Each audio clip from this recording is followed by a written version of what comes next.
시작하십시오. 네, 3호공산 김단아 지속가능한 마을 만들기를 위한 조건 탐구 발표 시작하겠습니다. 우선 목차입니다. 첫 번째는 지속가능한 마을이고, 두 번째는 지속가능한 마을 사례, 세 번째는 신재생에너지, 네 번째는 신재생에너지 중 태양열 에너지입니다. 지속가능한 마을의 개념은 경제적인 성장을 부정하는 것이 아닌 사회, 경제, 환경의 세 개 부문을 균형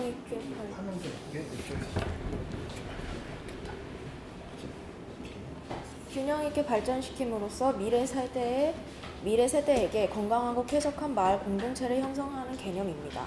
그리고 제가 생각하는 지속가능한 마을은 환경과 편리함 사이의 균형을 맞추는 마을입니다. 천천히 말씀하세요. 지속가능한 마을 사례로는 국내에서는 김해시 생림면 도요마을이 있습니다. 김해시 3대 메가 이벤트와 연계한 관광객 유치 프로그램 개발 방식으로 주민 역량을 강화합니다. 그리고 마을 주민들이 자발적으로 서로 협력하여 마을 문제를 해소할 수 있도록 마중물 역할을 합니다. 해외에는 독일 프라이부르크 보복마을이 있는데요. 여기는 녹색 교통에 기초한 단지 구조, 에너지 절약을 실천하는 건축 환경, 최소한의 차량 유입만 허용하는 교통 운영 방식, 건강한 녹지와 수 체계가 있습니다. 다음은 신재생에너지입니다. 신재생에너지는 기존의 화석연료를 변환시켜 이용하거나 햇빛, 물, 지열, 강수, 생물유기체 등을 포함하여 재생가능한 에너지를 변환하여 이용하는 에너지입니다. 신재생에너지의 중요성은 화석에너지의 고갈 및 환경 문제에 대한 핵심 해결 방안 및 국가 신성장 산업으로서의 미래 잠재력입니다. 저는 신재생에너지 중 태양열 에너지를 택하였는데, 태양열 에너지는 지표면에 도달되는 태양 복사 에너지는 저밀도의 에너지 주간에만 존재하며 시간에 따라 변화가 큽니다. 태양 복사 에너지는 파장대별 분포를 가지며 주로 열 에너지를 이용하는 파장대는 가시광선대입니다. 태양열 이용 기술의 방법에는 두 가지가 있는데요. 첫 번째는 태양으로부터 오는 복사광선을 흡수해서 열 에너지로 변환하여 이용하는 방식이 있고, 두 번째는 복사광선을 고밀도로 집광하여 열 발전 장치를 통해 전기를 발생시키는 방법이 있습니다. 이 두 가지 방법을 활용해서 건물의 냉난방 및 급탕, 산업공정열, 열 발전 등에 활용합니다. 이 시스템은 지별부, 추결부, 이용부, 제어 장치로 구성되는데, 밑에 보시는 사진대로 과정이 진행이 됩니다. 태양열 이용 기술은 자연형과 설비형으로 구별이 되는데요.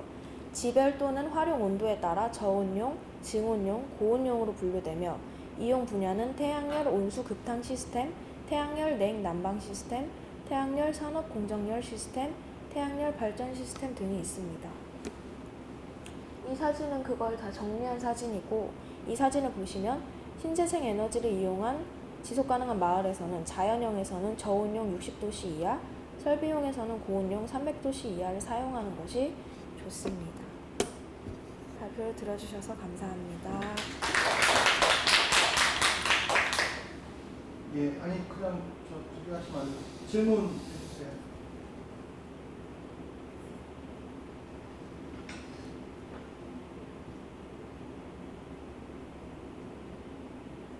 편안하게 질문해.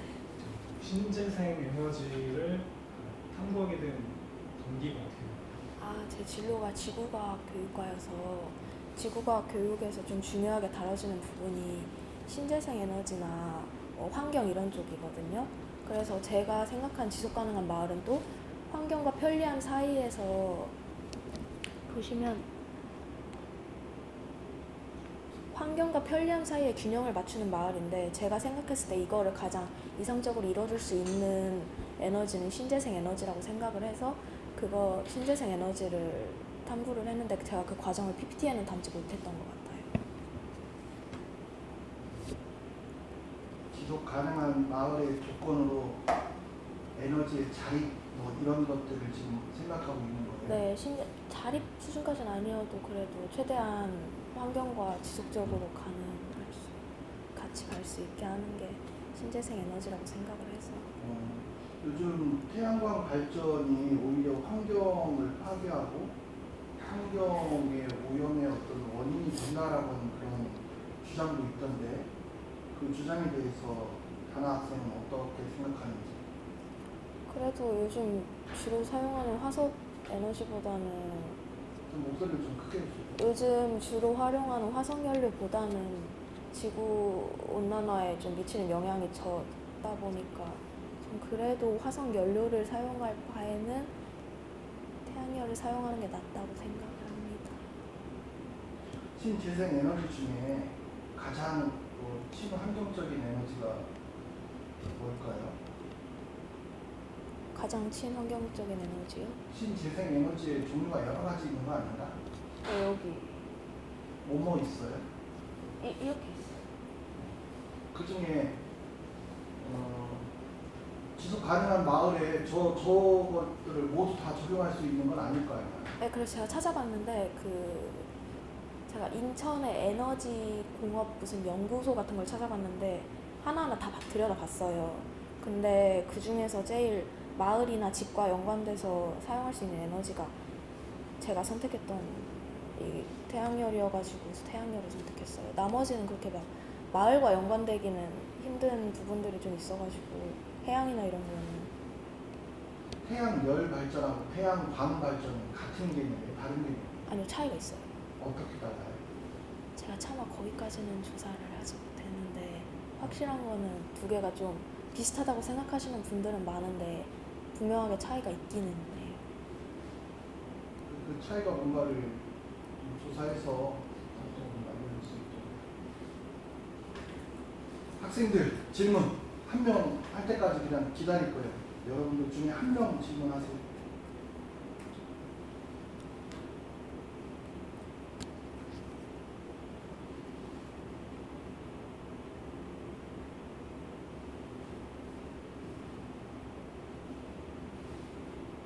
아무나 한 명 질문할 때까지 대기.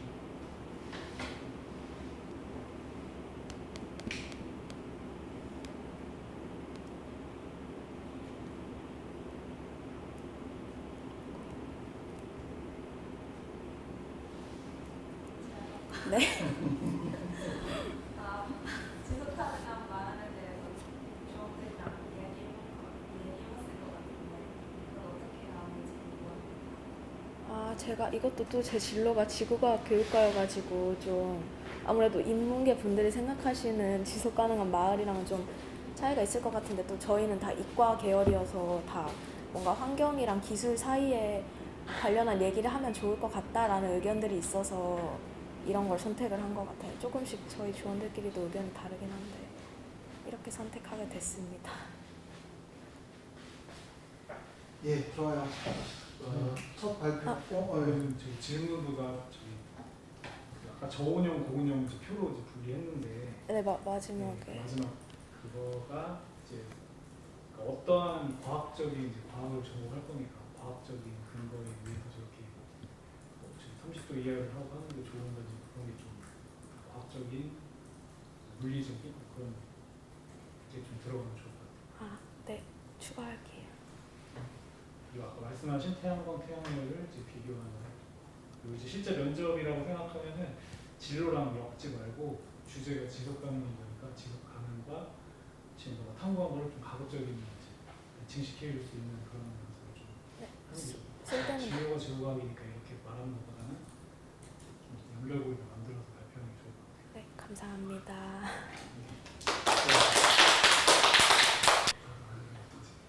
시작하십시오. 네, 크게 해보도록 하겠습니다. 안녕하세요. 저는 3103 김서아입니다. 저는 지속가능한 마을을 위한 공동체 구성원들이 자발적인 마을기업 형성이라는 주제로 보고서를 작성하였는데요. 이 보고서를 작성하기 위해서 먼저 조사를 진행하였던 지속가능한 마을이 무엇인지와 그에 관한 사례, 그 다음에 제가 생각하는 지속가능한 마을, 그 다음에 마을 기업을 토대로 조사를 진행한 대로 순서로 발표를 진행하도록 하겠습니다. 제가 먼저 조사했던 지속가능한 마을이란 마을과 도시에서 현재 세대의 필요를 충족시키고 그 이후에 미래 세대가 사용할 경제, 사회, 환경 등의 자원을 낭비하거나 여건을 저하시키지 아니하고 이들이 서로 조화와 균형을 이루는 발전을 의미하는 게 지속가능한 마을이라고 합니다. 제가 찾은 사례는 두 가지인데요. 먼저 대한민국 경기도 수원에 위치해 있는 율천동에서 율천마을 2030이라고 지속가능 발전이라는 목표를 가지고 지속가능한 마을에 대한 체계를 구성한 것으로 알고 있는데요. 이 마을에서는 실천 가능한 마을 단위와 기후변화 대응, 주민이 주민을 돕는 복지의 자치화와 건강하고 조화로운 생물 다양성, 맑고 깨끗한 물순환 마을, 그리고 도시농업을 권장하는 마을이라는 부속 체계를 갖추었습니다. 그 다음으로 찾은 두 번째 해외 사례는 독일 프라이부르크의 보복마을인데요. 이 마을은 에너지 사용을 최소화할 수 있는 패시브 하우스와 환경승차권 제도를 실시하고 있습니다. 두 사례 모두 탄소 중립을 중시하며 대중교통 이용과 지역 농산물 구매를 장려하는 등의 다양한 사례라고 볼 수 있습니다. 저는 이와 같은 사례를 바탕으로 제가 생각하는 지속가능한 마을은 마을 공동체에서 그 커뮤니케이션을 형성하여 다양한 세대와 배경의 마을 주민들이 소통과 협력으로 지속 가능한 목표를 수립하여 발전해 현재 변화를 만들어 미래 세대에도 이로운 영향을 미칠 수 있는 마을이 지속 가능한 마을이라고 생각하였습니다. 더 나아가 모두먼들과 토의를 진행하여 지속 가능성과 혁신을 중시하며 환경 친화적인 생활 방식을 실천하고 다음 세대를 위한 지속 가능한 발전을 목표로 하는 미래형 마을을 개설하였는데요. 이 마을에서는 마을 기업이라는 용어를 토대로 지속 가능한 마을을 형성할 수 있을 것이라고 판단을 하였습니다. 그 다음으로 설명해 드릴 것은 마을 기업의 정의인데요. 먼저 마을 기업은 지역 주민이 주도하는 마을 단위의 기업을 의미하며 행정안전부 주관의 지정제도입니다. 마을 기업은 해당 지역의 유무형 인적과 물적 자원을 활용하여 사업을 진행하고 생활환경 개선 및 수익 창출을 통해 공동의 지역 문제 해결과 지역사회 공헌에 기여할 수 있습니다.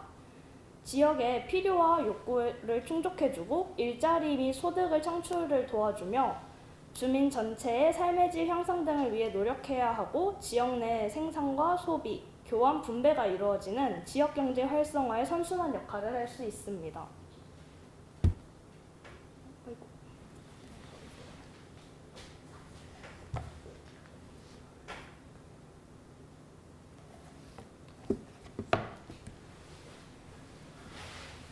그 다음으로는 모두먼들끼리 토의를 진행하여 마을 기업의 구성 요건에 대해 생각을 해보았는데요.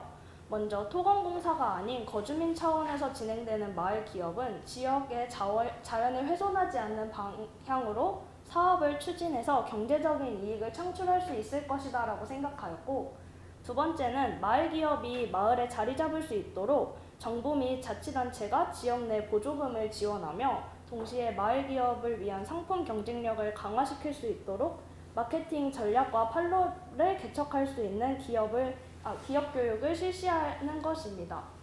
이 두 가지를 통해서 지역 내 경제의 활성화와 지역 내 일자리가 창출될 수 있으며 마케팅 교육을 토대로 사업 다변화가 일어나서 마을 내 소득 창출 기여의 가능성을 상승시킬 수 있다는 기대 효과도 보여졌습니다. 그 다음으로는 지속가능한 마을 기업을 형성하기 위한 계획을 찾아보았는데요.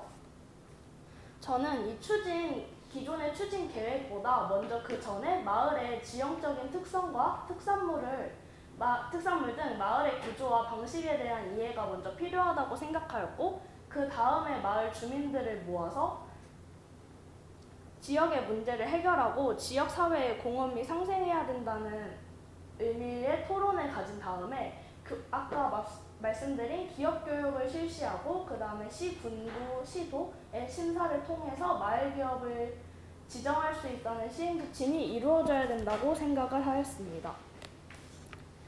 그 다음으로 지속 가능한 마을 기업을 형성하기 위해 기존의 사례를 먼저 찾아보았는데요.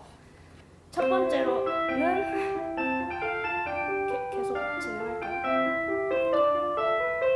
첫 번째로는 지역 관광과 농촌 체험, 전국 공예 등 지역 특화 아이템을 발굴하여 이를 추진해 지역 자원 및 특화 브랜드를 개발, 홍보하는 등의 커뮤니티 마케팅을 추진하는 방법이 하나 있었고, 이 방법은 경남 합천 하남 양떡매 마을에서 양파와 떡갈의 매주를 명품화 사업으로 실시한다는 사례가 존재하였고, 그 다음으로 해체 위기의 지역 상권 복원 및 안정적인 일자리 창출을 위해서 구도심 및 전통시장의 상가 수익 사업 모형을 개발하여 실행하는 것과 친환경 녹색 사업 발굴 및 추진 작업으로 음식물 쓰레기와 폐자원을 재활용하는 방안과 녹색 성장 자연 및 에너지 대중교통 이용을 활성화하는 사업 방안 등이 존재하고 있었습니다.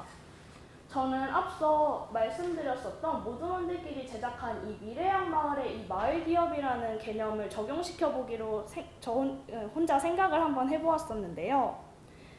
이 미래양 마을의 주된 특산물은 딸기로 먼저 가설을 설정한 후 제가 이 딸기를 통한 농촌 체험과 딸기를 활용한 먹거리를 제작하여 이것을 지역 특화 아이템으로 설정하고, 이를 추진해 지역 자원 및 특화 브랜드를 개발하여 지역 주민의 홍보와 지역 채널 등의 홍보를 추진하여 커뮤니티 마케팅을 추진하면은 마을 기업 형성에 도움이 될 것이라고 생각하였습니다. 이상 발표를 마치겠습니다. 감사합니다. 자, 질문해 주세요.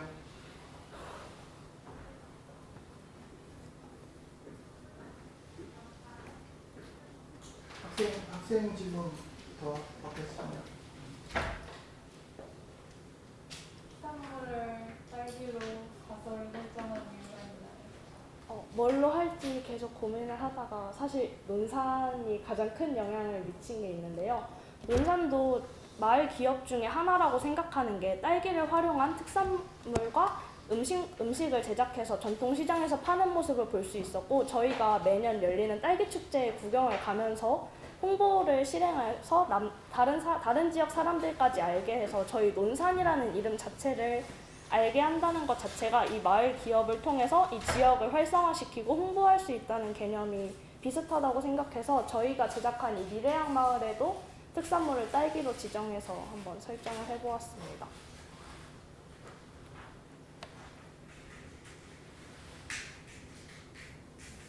더 질문 없어요, 학생들?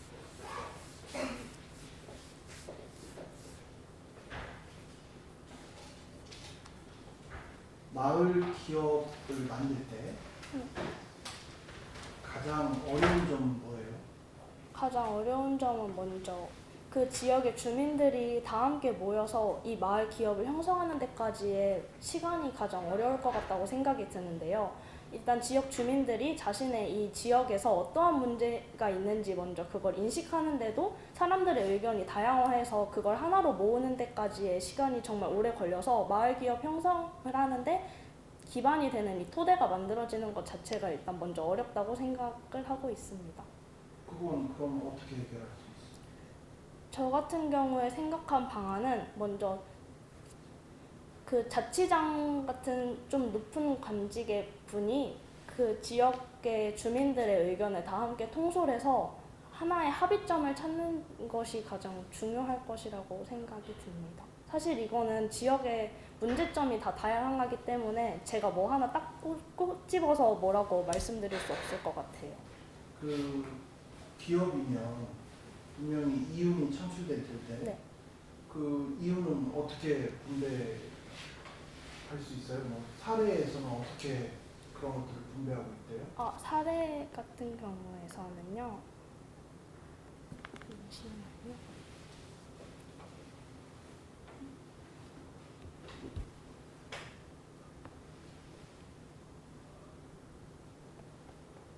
아니 찾지 말고 뭐 기억나는 것만 얘기해요. 제가 마을 기업을 찾으면서 찾아본 그 사례에 그 정확한 지역명은 생각나지 않지만 산촌마을에 만든 지형이었는데요.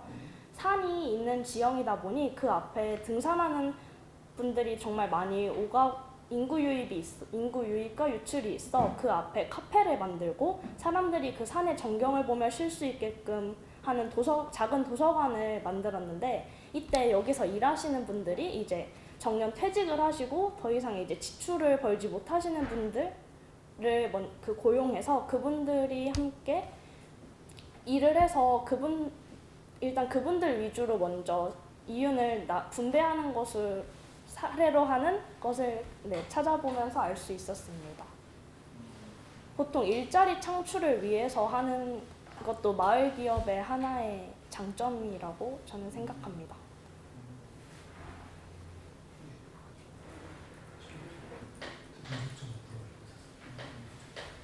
네, 수고하셨습니다. 감사합니다. 잠깐 쉬었다가 이어서 하는 걸로 합시다. 지속 가능한 마을을 위한 조건 탐구 발표를 진행할 3619 최유민입니다. 일단 목차는 지속 가능한 마을, 바이오 연료, 바이오 에너지, 효소, 효소 반응 속도, 결론과 후속 탐구 계획 순으로 이어지도록 하겠습니다. 이제 지속 가능한 마을의 정의는 마을과 도시에서 현재 세대의 필요를 충족시키기 위하여 미래 세대가 사용할 경제, 사회, 환경 등의 자원을 낭비하거나 여건을 저하시키지 아니하고 이들을 서로 조화와 균형을 이루는 발전입니다.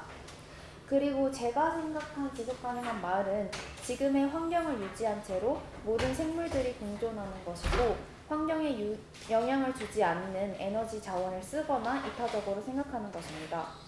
여기서 정의와 제가 생각한 지속 가능한 마을에 대해서 의미가 교집합이 되는 게 친환경적이라고 생각을 해서 친환경적으로 에너지를 쓸 에너지 자원이 뭐가 있을까 생각을 하다가 바이오 연료가 생각이 나서 바이오 연료를 선택하였습니다.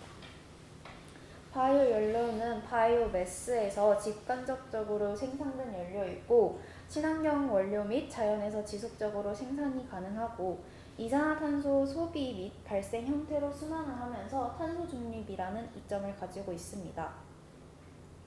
바이오 에너지는 바이오매스를 연료로 하여 얻어지는 에너지로 생물 자원의 물질로 사용 가능하도록 만들어진 대체 에너지입니다.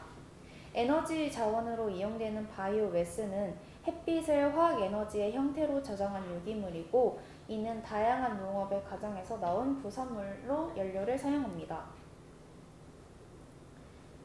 여기서 효소는 이제 바이오 연료를 만드는 과정에서 원료인 바이오매스를 분해하여 바이오 연료의 원료가 되는 당을 생성하는 데 사용이 됩니다. 이제 대표적으로 5가지만 가지고 왔는데요. 셀룰라제, 헤미셀룰라제, 글루코시다제, 리파아제, 프로테아제는 각각 식물 세포벽에 있는 셀룰로스, 헤미셀룰로스, 글루코시드, 지질, 단백질을 분해하는 효소입니다. 여기서 효소 반응 속도에 들어가면서 화학 반응 속도는 이제 다양한 요인에 의해서 영향을 받는데 가장 중요한 요인 중 하나가 반응물의 농도입니다. 이제 반응물의 농도가 높으면 높을수록 반응 속도가 빨라지는데 반응물 분자가 서로 만나 반응할 확률이 높아지기 때문입니다. 또 이 외에도 온도, 촉매, 표면적 등도 이제 반응 속도에 영향을 미칩니다. 이제 화학 반응 속도를 정량적으로 이제 표현하기 위해서는 미분 방정식이 사용이 됩니다. 미분 방정식은 시간에 따른 농도 변화를 수학적으로 표현하는 도구로 반응 속도를 정확하게 예측하고 분석하는 데 유용합니다. 이제 간단하게 이제 정의를 하나씩 말씀을 드리면 반응 차수는 화학 반응의 속도가 각 반응물의 농도 변화에 따라 어떻게 변화하는지를 나타내는 지표이고 반응 속도는 시간에 따른 반응물의 소모 또는 생성물의 생성 속도를 나타내고 속도 법칙은 반응 속도와 반응물 농도 사이의 관계를 나타낸 식으로 간단하게 정리를 할 수 있습니다. 여기서 평균 속도는 시간 변화분의 위치 변화로 표현할 수 있는데요. 위치를 농도로 바꾸면 평균 반응 속도, 시간의 매우 작은 값, 즉 극한값으로 구하면은 이제 순간 속도가 됩니다. 평균 반응 속도는 시간 변화분의 농도 변화인데 이제 여기서 A는 임의 A로 설정을 하고 이렇게 식을 세우면 됩니다. 이 그래프에서 t가 0이었을 때 순간 속도를 반응 초기 속도라고 합니다. 이제 EAG 플러스 BG가 CG 플러스 3DG라는 반응이 있다고 가정을 할 때 A의 두 분자가 B의 한 분자와 반응을 해서 C의 한 분자, D의 세 분자를 생성하는 것인데요. 여기서 평균 반응 속도는 A가 2개 없어질 때 B는 1개가 없어지므로 A가 없어지는 속도는 B가 없어지는 속도의 2배입니다. 또 C가 하나 생성될 때 D가 3개 생성될 때 시간 변화를 0으로 극한을 취한다면 이제 두 번째 식과 같은 식이 만들어지는데요. 여기서 앞에 이제 2분의 1, 이렇게 3분의 1이 있는 것은 2대 1 이렇게 해서 같은 값을 만들어 주려고 이제 그렇게 곱해지는 것이고요. 마이너스가 붙는 친구들은 반응물들의 순간 농도 변화 있고 반응물을 분해되고 있으므로 농도의 변화가 음의 값이 나와서 이것을 양수로 바꾸기 위해서 마이너스를 붙여주는 것입니다. 이제 결론적으로는 이 세 번째 식을 세울 수 있습니다. 이 식은 일시적으로 존재하는 중간체가 없거나 또는 중간체가 있더라도 농도가 반응이 진행되는 동안 시간에 무관할 경우에 성립이 됩니다. 이제 반응 속도의 법칙은 이렇게 나타내는데요. 여기서 K는 반응 속도 상수로 온도에 의존하며 농도와 무관하고 M과 N은 반응 차수로 농도의 항에 대한 지수입니다. 이제 전체 반응 차수, 즉 이제 M 플러스 N은 반응 속도의 농도항의 차수의 합으로 다단계 반응에서 느린 반응에 관여하는 입자수로 생각할 수 있습니다. 여기서 반응 속도는 반응물 A와 B가 비례하다는 것을 알 수 있습니다. 이제 반응 차수를 결정할 때는 크게 세 가지가 있는데요. 실험적 관찰은 이제 반응 속도를 측정하고 반응물의 농도를 변화시키면서 그에 대한 속도 변화를 관찰하는 것이고, 속도 법칙은 실험 결과를 바탕으로 반응 속도와 반응물 농도 사이의 관계를 나타내는 식이고, 차수 결정은 속도 법칙에서 각 반응물의 지수를 통해 반응 차수를 구하는 것입니다. 반응 차수를 결정하는 것은 실험적으로 이루어집니다. 여러 번의 실험을 통해서 반응물의 농도를 변화시키면서 반응 속도를 측정하고, 이러한 실험 결과를 분석하여서 반응 속도와 농도 사이의 관계, 즉 속도 법칙을 도출할 수 있습니다. 속도 법칙에서 각 반응물의 농도에 대한 지수가 그 반응물의 반응 차수가 되는 것입니다. 이제 접근 속도 법칙을 이용하면은 화학종의 농도를 시간의 함수로서 직접 나타냄으로써 특정 시간에 화학종의 농도를 구할 수 있습니다. 이제 보통 크게 반응이 세 가지로 나누는데 0차, 1차, 2차 반응으로 나뉘어집니다. A에서 B로 가는 과정이라고 하고, 차수에 따른 접근식을 알아보면 반응 차수는 0, 1, 2 등의 정수의 값을 가질 수 있으며 때로는 분수 값을 가질 수도 있습니다.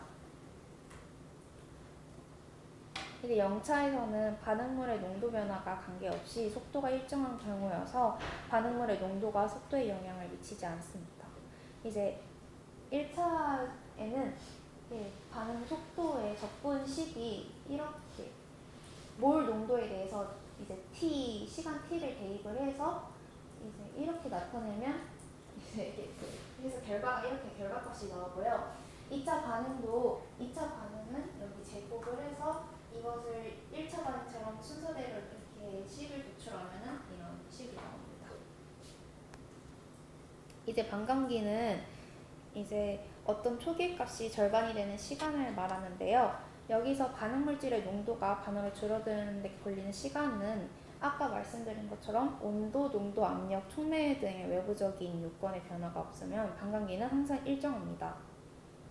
따라서 아까 접근도식에 이제 몰농도 A에 대해서 이거 대신에 초기에 2분의 A 농도를 대입하면 농도가 처음에 반이 될 때 시간, 즉 반감기를 구할 수 있어서 아까 0차식에서 나왔던 것처럼 이 1번식이 나왔던 것처럼 여기에 이제 2분의 A 농도를 대입을 하면 이런 결과값이 나오고, 각각 이제 2분의 A 농도를 대입을 하면 밑에 식과 같게 도출이 됩니다.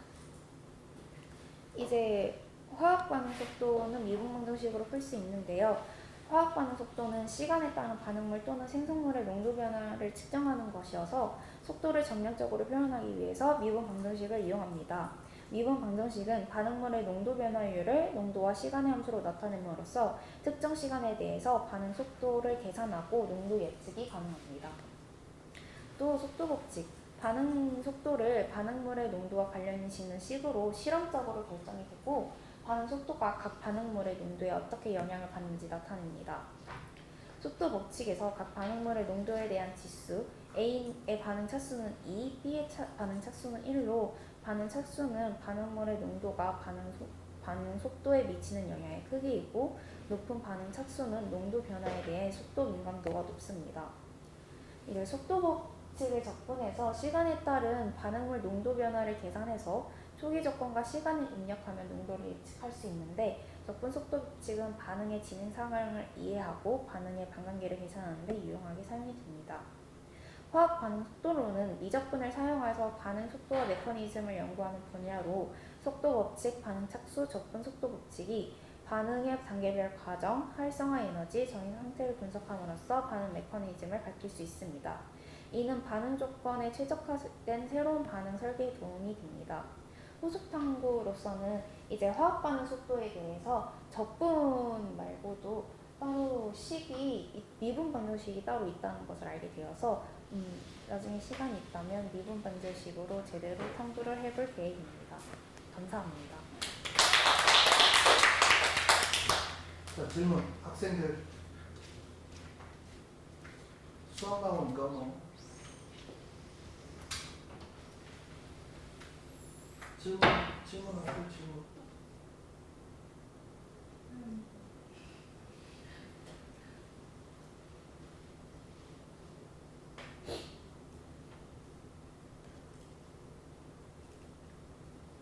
유민이가 하고 싶은 게 뭐였어? 지속 가능한 마을 발전을 위해서는 친환경적인 에너지가 필요하다고 생각을 했고 그중 가장 요즘 대두되는 화제가 바이오 연료였고 그 바이오 연료를 활성화시키기 위해서 효소가 필요하다는 것을 알게 되었고 이제 그 효소에 대한 속도 반응식으로 효소가 어떻게 반응이 되는지를 알아내므로써 이제 바이오 연료로 이어지는 그런 길을 만들고 싶었어요. 그러니까 궁금한 건 어떻게 하면 바이오 연료를 많이 생산할 수 있을까? 그게 궁금한 거야? 이제 저는 바이오 연료가 대두가 되니까 이제 아까 효소가 바이오 연료를 만드는 과정에서 이제 바이오 연료의 원료가 되는 당을 생성하는 데 사용이 된다고 했잖아요. 이제 반응 속도가 이제 농도에 따라서 이게 농도의 요인을 받아서 이게 더 많이 반응을 할 때 저는 바이오 연료가 더 많이 생성이 된다고 생각을 했고 이제 그렇게 되면은 친환경적으로 지속 가능한 마을을 만들 수 있지 않을까 싶어서 그에 대해서 중점적으로 이제 생각을 해본 거였어요. 그러니까 내가 궁금한 건 뭐냐면 막 효소 반응 속도, 화학 반응 속도, 적분 속도 법칙, 막 이런 얘기들을 많이 했는데 그런 것들이 궁극적으로 뭐 하는데 필요하냐는 거야. 그런 것들이 아까 말했던 것처럼 바이오 연료에 대해서 영향을 준다고 생각을 했어요. 바이오 연료의 영향이라고 하는 말이 무슨 뜻이냐고 되게 모호해 지금.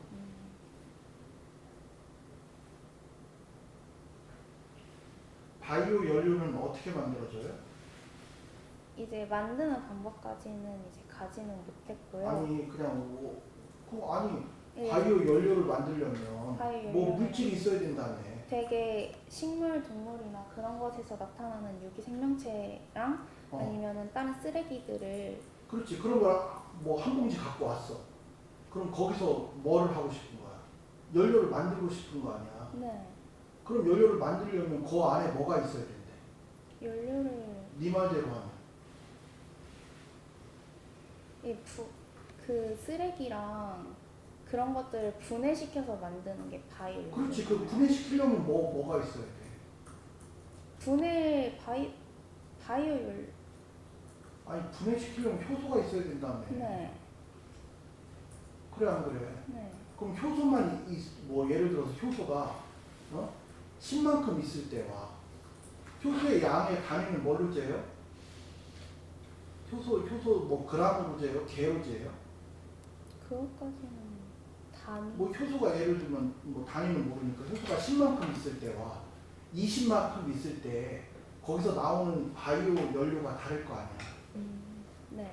그 얘기 아니야? 네.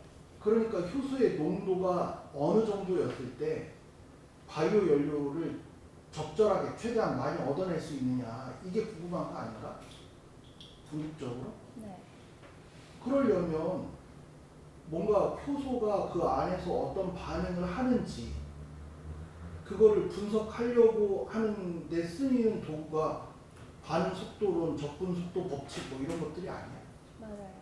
그 흐름을 정확하게 이해하고 있어야지. 막 이런 게 있고 이런 게 있고 발표 중에 전혀 저 아이가 전체적인 흐름을 꿰고서나 이런 도구들을 갖다 쓰려고 하는 건지 잘 모르겠어. 그게 되게 궁금했어. 농도에 따라 농도가 높아지면 반응 속도가 빨라져야 돼요. 빨라져요. 빨라지죠. 근데 농도는 퍼센트 농도도 있고 몰 농도도 있고 몰랄 농도도 있고 되게 많은데 무슨 농도예요? 여기서는 몰농도라고 설명을 해서 내 말이 알고 있는데 왜 몰 농도라고 정확하게 얘기를 하지 않아? 발표 중간에 몰 농도라는 말을 쓰던데. 그러면 대학 관계자가 제가 아는 건지 그냥 뭐 지가 공부한 거 그냥 외워서 막 발표하는 건지 도대체 진짜 이해가 안 되는 거야. 또 하나, 효소 반응 속도하고 화학 반응 속도는 같은 거예요? 다른 거예요? 이제 화학 반응 속도 안에 저는 효소 반응 속도가 들어있다고 알고 있어요. 정확한 개념이야?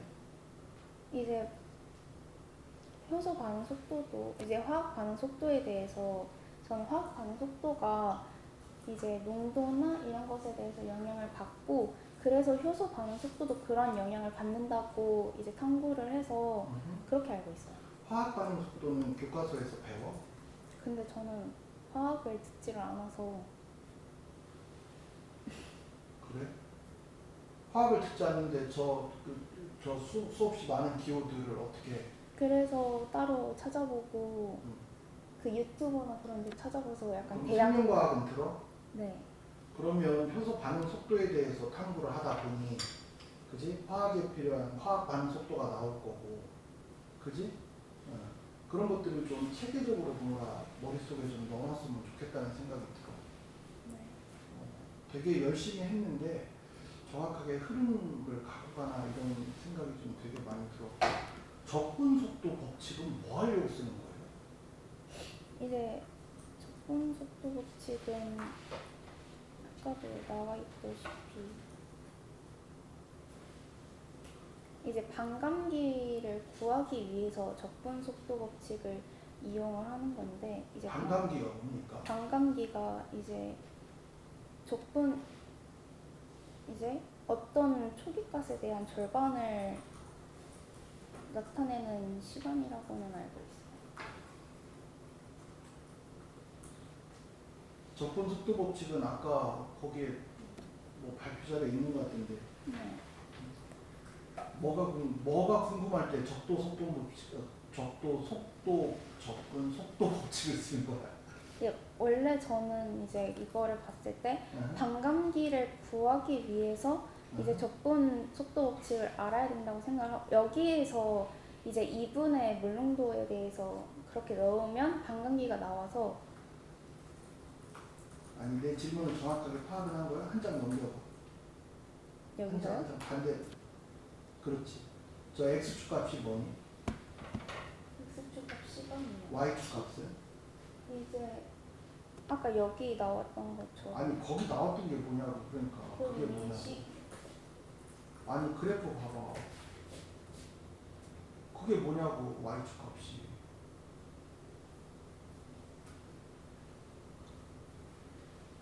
따로 탐구해 보도록 하겠습니다. 아니 뭘 탐구해만 거기 있는데.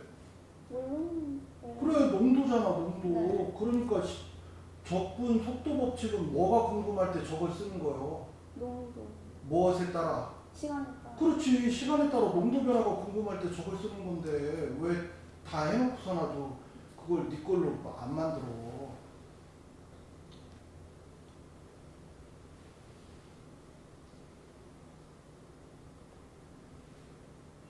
자, 선생님이 유민이 일부러 되게 세게 공격적으로 지금 저기 한 거야. 너 혼내려고 하는 거 아니야. 알겠니? 그러니까 뭐냐면 수학, 여기 정세진 선생님 계시는데 수학은 어떤 도구야, 도구. 과학 입장에서 보면 수학은 도구인 거야. 그럼 내가 뭔가를 하고자 할 때 이게 볼펜을 쓸지 연필을 쓸지를 결정을 해야 되는 거잖아. 그지? 그걸 알고 내가 저런 것들을 갖다 얘기를 해야 되는 거지. 되게 열심히 많이 했는데, 그지? 좀 조금 더 이렇게 촘촘하게 했으면 좋겠어. 되게 좋은 공부를 했으니까. 네. 알겠어? 선생님이 유민이 미워서 그러는 거 아니야? 알겠지? 네. 좋아요. 3310 변정은 발표 시작하겠습니다. 저는 국내외 지속 가능한 마을 실태조사 및 새로운 제도 개발을 위한 연구를 진행하였는데요. 위 연구를 진행한 동기는 학교에서 수라라는 제목의 영화를 보고 이 영화를 통해 지속 가능한 마을이 지녀야 할 조건에 대해서 진지하게 고민해보는 시간을 가졌기 때문입니다. 지속 가능한 마을이란 환경적, 경제적, 사회적으로 지속 가능성을 고려하여 설계된 마을을 뜻합니다. 이러한 마을은 자원 사용을 최소화하고 재생 가능한 에너지를 사용하며 지역 사회의 복지를 증진하는 다양한 방법을 통해 지속 가능성을 달성하려고 노력합니다. 그렇다면 지속 가능한 마을이 지녀야 할 조건은 무엇이며 이 조건을 달성하기 위해 개발되어야 하는 제도에는 무엇이 있을까요? 위 글에서는 국내외 지속 가능한 마을의 실태와 이것의 장점, 단점을 보완할 새로운 제도는 어떤 것인지 알아볼 예정입니다. 먼저 국내외 현황에 대해서 말씀드려보겠습니다. 먼저 국내에서의 지속 가능한 마을은 서울 호박골 마을, 김해 도요 마을, 조치원읍 상리 등등이 있습니다. 이 중에서도 김해 도요 마을의 예를 살펴보자면 김해시는 2023년부터 도요마을에서 지속가능한 마을 만들기 사업을 추진하고 있습니다. 이 사업은 탄소중립 친환경 마을 조성, 마을 특산물을 활용한 지역축제 활성화, 지역 명소 탐방 개발 등을 포함합니다. 또한 김해시 도요마을에서는 주민들이 함께 참여하는 지역축제와 걷기 행사 등을 통해 지역사회의 특성을 살리고 세대 간의 교류를 활성화합니다. 국외에서의 지속 가능한 마을의 외로는 네덜란드의 암스테르담이 있습니다. 암스테르담에는 친환경 건물로 이루어진 학교가 있는데요. 대표적인 예로 AICS가 있습니다. 이 학교는 3가지 캠퍼스로 운영되며 특히 남동쪽 캠퍼스는 최첨단 친환경 건물로 지어졌습니다. AICS는 지속 가능한 교육 환경을 제공하며 재생 가능 에너지 사용과 같은 다양한 친환경 기술을 도입하여 학생들의 지속 가능성에 대해 배울 수 있는 기회를 제공합니다. 그렇다면 지속 가능한 마을의 장단점에는 무엇이 있을까요? 먼저 국내의 지속 가능한 마을의 장점에 대해 설명해 보자면 서울 호박골 마을에서 주민들이 함께 참여하는 지역 축제와 걷기 행사 등을 통해 지역사회의 특성을 살리고 세대 간의 교류를 활성화하였다는 것에 의의가 있습니다. 하지만 지역 축제만으로는 지역 주민들에게 있어 환경과 관련된 여러 인식 변화에 어려움이 있으므로 지역 축제뿐만 아니라 환경 미화 봉사 또는 친환경 시스템을 접할 수 있는 기회를 제공함으로써 문제를 해결할 수 있습니다. 네덜란드 암스테르담의 경우에는 친환경 건물을 지음으로써 환경에 미치는 부담을 최소화했다는 점이 장점입니다. 또한 학교에서 재생 가능 에너지를 사용함으로써 학생들에게 지속 가능성에 대해 배울 수 있는 기회를 제공하였던 점을 본받아야 합니다. 네, 이를 통해 새 제도를 개발해보는 활동을 해보았는데요. 먼저 세대 간 상호작용을 용이하게 하기 위해 학생들과 마을 어르신이 협업하여 환경 관련 자원봉사를 할 수 있는 제도가 필요합니다. 또한 학생들이 유치원이나 보육원으로 자원봉사를 가서 환경과 관련된 활동을 할 수 있도록 지원하는 방법도 있습니다. 이렇게 함으로써 세대 간 친밀감을 향상시키고 자신과 다른 세대의 상황에 대해서도 이해할 수 있습니다.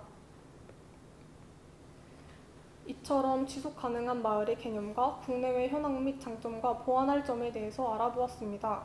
앞서 언급했듯이 지속 가능한 마을은 세대 간 상호작용이 중요하기 때문에 특정 세대가 아닌 여러 세대가 함께 모여 환경과 관련된 여러 활동을 할 수 있는 기회가 필요합니다. 그렇게 함으로써 우리는 환경오염과 지구온난화에 대해 기존의 나만 아니면 돼 식의 회피와 방관을 방지할 수 있습니다. 또한 우리는 또래뿐만 아니라 여러 세대와 어울림으로써 사회통합에 기여할 수 있습니다. 미래 사회에는 환경을 지키기 위해 다 같이 협업하여 능동적으로 움직이는 사회 구성원이 되었으면 하는 바람으로 글을 마칩니다. 발표를 들어주셔서 감사합니다. 네, 질문해 주세요.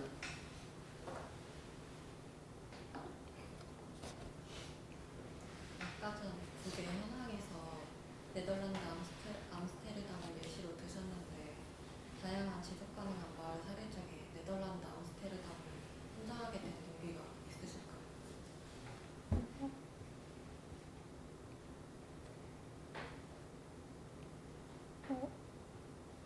일단 해외 사례에 지속 가능한 마을 사례가 여러 개가 있었는데 그 중에서도 네덜란드 암스테르담에서 이 친환경 학교가 있다고 해서 네덜란드 암스테르담의 주제를 선정하게 되었습니다.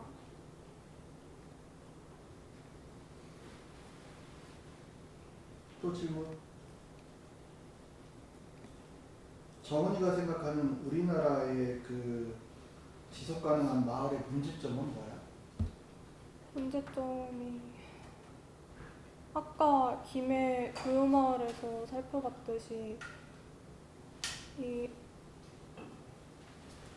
마을 주민들 간의 상호작용은 잘 되어 있는데 이 환경적인 문제에 대해서 인식할 수 있는 기회가 많지 않다는 것이 문제인 것 같습니다. 세대 간에 뭔가 소통도 잘 안 되고, 네. 그지? 그래서 다른 나라도 그런가 하고 봤더니 네덜란드는 그렇지 않다는 거지. 학교가 그런 기능들을 해준다라고 하는 거지. 네. 자, 그러면 밑으로 내려보세요. 위로 올려보세요. 아니, 위로 올려. 네. 자, 그래서 저 위로 더 올려. 아니, 세 번째, 새 제도 개발 그 부분을 좀 보여달라고. 자, 그래서 그 문제를 해결하기 위해서, 자, 정은이가 제안한 안은 뭐가 있어? 첫 번째. 제안한 것이 이제 마을 어르신과 학생들이 협업하여 환경 관련 자원봉사를 하는 제도가 첫 번째 아닙니다. 그걸 어떻게 제도로 만들어? 예를 들면 이제 학생들이 지금도 봉사활동을 할 때 뭐 양로원이나 이런 곳을 가니까 그때 단순한 봉사활동이 아니라 환경 관련해서 어르신들과 함께 할 수 있는 그런 제도를 마련할 수 있습니다. 제도가 뭐야? 제도가? 제도 어떤 제도요? 아니 저기 네가 지금 새 제도 개발할 때 그 제도가 뭐냐고? 뭐를 제도라고 하냐고?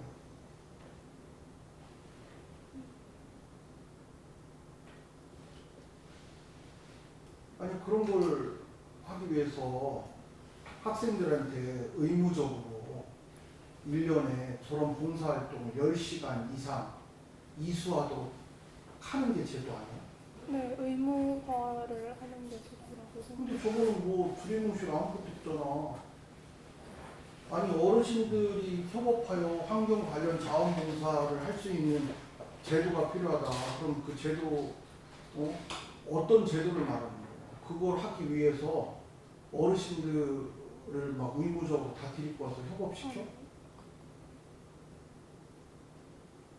이제 봉사활동에 환경 관련 봉사활동을 의무화시키는 제도를 전 연령대에 의무화시켜? 그게 말이 되는 얘기야? 그런 제도를 만들 수 있어? 학생들에 한해서 만드는 것이 필요하다고 생각합니다. 그렇지. 그러면 그런 구체적인 안들이 나와야지. 피잖아. 애들이 봉사활동을 안 하니까 학생 봉사활동이라고 하는 걸 만들어 놓고, 그지? 그게 잘 안 되니까 그걸 대입에 반영을 하고 실적을, 그지? 뭔가 그런 구체적인 뭐 방안들이 나와야지 그냥 두리뭉실하게. 문제 인식은 되게 잘 돼 있어. 그러니까 우리나라의 어떤 뭐 지속 가능한 마을을 봤더니 이런 문제가 있더라. 그지? 그럼 이 문제를 어떻게 해결할 수 있는가? 외국 사례를 봤더니 이런 좋은 사례가 있더라. 자, 그럼 우리나라에서 또 그런 거 도입을 해서 하면 되는 거 아니냐. 그지? 그러기 위해서는 이런 안들이 필요하다. 그 안이 명확하고 구체적이어야지. 저 너무 이렇게 큰 덩어리 그냥. 그치? 선생님 생각이야. 알겠니? 또 다른 사람 의견?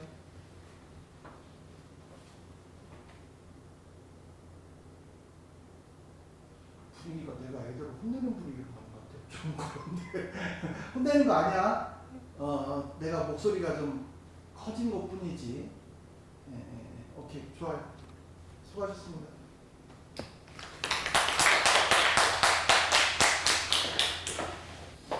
안녕하세요. 발표를 진행하게 된 321 최지원입니다.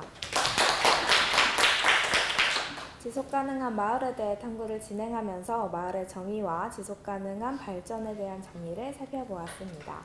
먼저 마을의 개념에 대해 설명드리겠습니다. 마을은 두 가지 핵심 개념을 포함하고 있습니다. 하나는 공간으로서의 개념의 마을, 즉 사람들이 집단적으로 취락을 형성하여 사는 장소적 개념입니다. 다른 하나는 관계로서의 공동체 개념, 주민들이 지역 공동체로서의 결속력과 동질성을 형성하는 범주로서의 개념입니다.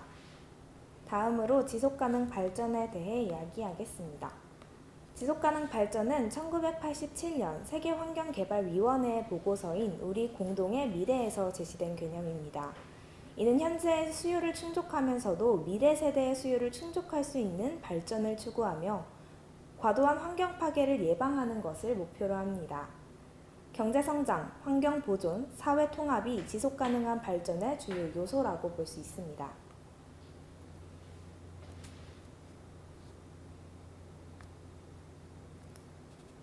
이러한 지속가능한 발전의 정의와 핵심 요소를 바탕으로 지속가능한 마을을 정의할 수 있습니다. 지속가능한 마을이란 현 세대뿐만 아니라 미래 세대까지 구성원들이 지속적으로 환경을 보존하면서 경제발전을 이루고 동시에 사회적 합의와 통합을 이룩할 수 있는 자족적 기능과 역량을 가진 마을입니다. 이제 마을 공동체 사업에 대해 이야기하겠습니다. 마을 공동체 사업은 마을에 살고 있는 주민들이 서로의 관계성과 공동체성을 회복하고 이를 바탕으로 다양한 공동체의 문제를 주민 스스로가 해결하고 개선해 가도록 돕는 것을 지원하는 사업입니다. 이는 행복하고 살기 좋은 마을 공동체의 회복을 목적으로 하며 주민 스스로가 교육, 문화, 복지, 경제 등 마을의 다양한 현안을 주민 공동의 합의로 추진하는 활동입니다. 마을 공동체 사업은 지속가능한 발전을 실현하는 데 있어 중요한 역할을 할 수 있습니다. 마을 단위에서 주민들이 함께 참여하여 지역의 문제를 해결하고 지역 자원을 활용하는 방식으로 지속가능한 발전을 추구할 수 있기 때문입니다. 그럼 다음으로 마을 공동체 사업의 우수 사례를 살펴보도록 하겠습니다. 첫 번째는 강원도 춘천시 사북면의 별빛 사회적 협동조합인데요. 이들은 도시 유학생들의 산골 유학센터 운영을 통해 공동체 활동을 시작했습니다. 현재는 어르신들과 아이들의 돌봄 사업을 함께 진행하며 세대 공감센터로서의 역할을 진행하고 있습니다. 두 번째는 강원도 원주시 단계동의 마을 안전 서포터즈입니다. 이들은 마을 주민들이 직접 마을의 안전을 책임지기 위해 자발적으로 모여 활동을 하고 있습니다. 이를 통해 주민 참여와 협력이 증진되고 사회 문제 해결 역량이 강화되었습니다. 지속 가능한 마을의 조건은 무엇이 있을지가 조금 궁금해서 찾아봤는데 제가 찾은 건 이렇게 8개 정도가 있었습니다. 마지막으로 제가 계획한 마을 공동체 사업을 소개하겠습니다. 이 사업은 학교를 자퇴해 학업을 중단한 청소년들을 마을 구성원들이 지원하는 것입니다. 학교 밖 청소년들의 검정고시 합격은 이들에게 새로운 기회와 가능성을 열어줄 수 있으며 개인의 성장뿐만 아니라 지역사회에 긍정적인 영향을 미칠 수 있습니다. 검정고시 지원 활동은 지역사회 내 다양한 주체들의 참여와 협력을 이끌어내며 이를 통해 지역사회의 연대와 유대감을 강화할 수 있습니다. 또한 교육기회의 확대는 개인의 지역사회 역량 강화로 이어질 수 있습니다. 따라서 검정고시 지원 활동은 단순한 단기적 접근이 아닌 지역사회 전반의 발전과 지속 가능성 제고에 기여할 수 있는 의미 있는 활동이라고 생각했습니다. 그럼 이상으로 발표를 마칩니다. 감사합니다. 자, 질문. 본인이 생각하는 지속 가능한 마을 조건은 제가 이 활동을 진행하면서 생각한 지속 가능한 발전의 조건은 복지가 있었는데요. 복지는 일단 불평등을 해소하고 사회 통합을 야기하잖아요. 그것도 한몫하기도 했고 유엔에서 제시한 지속 가능한 발전의 3번째 조건이 복지 증진이기도 했습니다.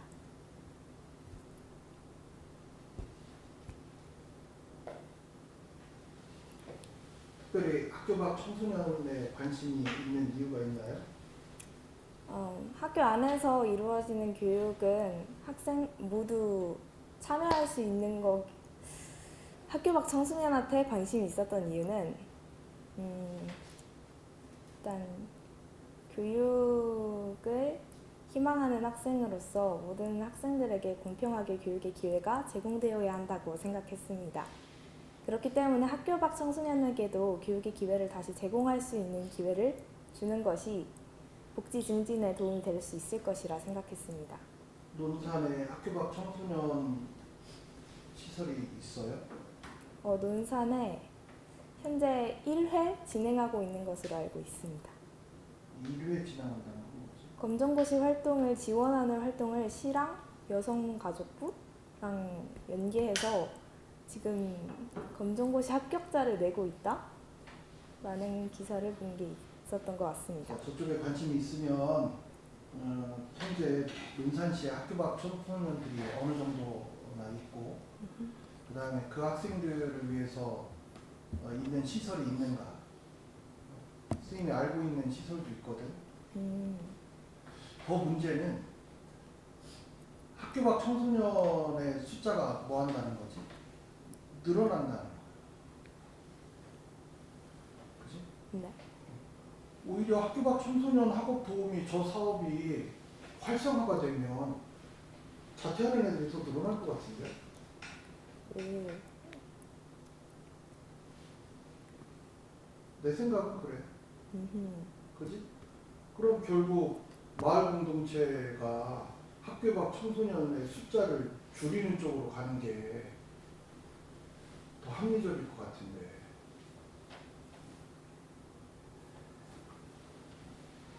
그지? 또 하나, 학교 밖 청소년들이 학업 도우미를 받으려고 안 할 수도 있는 거잖아. 저건 그냥 그쵸. 공급자 입장에서 생각하는 거 아니야? 네, 그 논산시에서 지원하고 있는 활동에서 지원자가 조금 있다고 해가지고 지원하게 된 거고, 모든 학생을 대상으로 하는 게 아니고 그 약간 희망하는 사람들을 한해서 제작한 활동이었어요.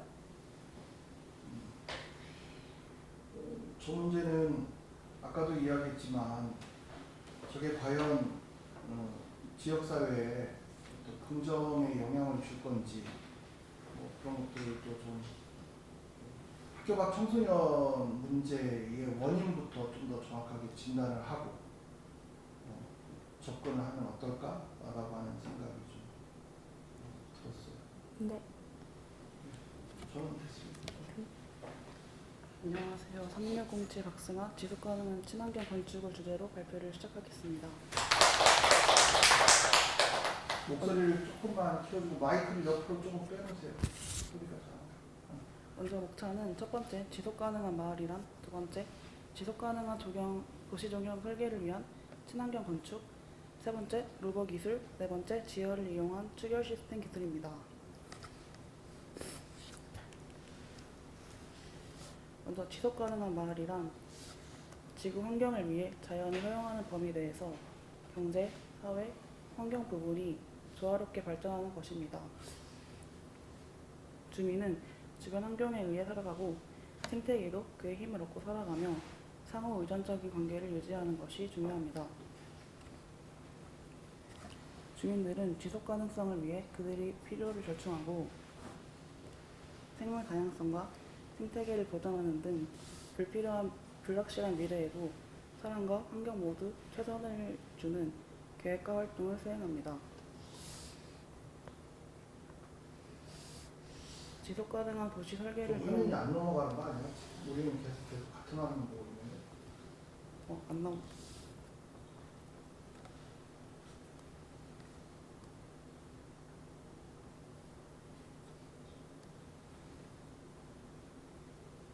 끊었다가 다시 해야 될 것 같은데.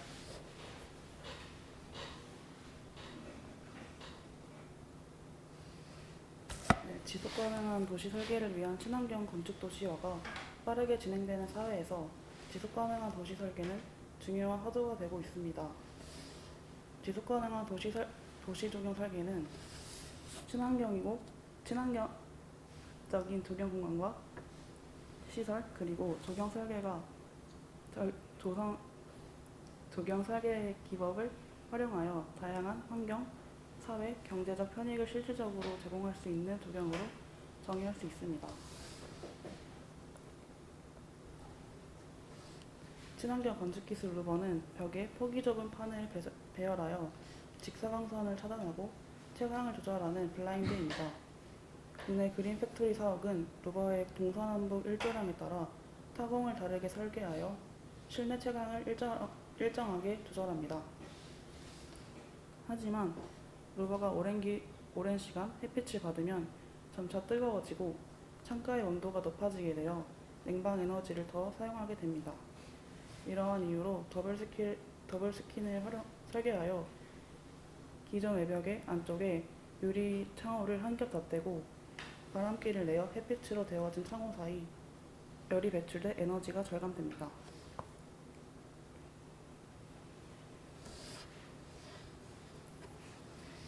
국내에서 지열을 활용한 친환경 건축 기술로 지열원 히트펌프 방식이 많이 적용되고 있습니다.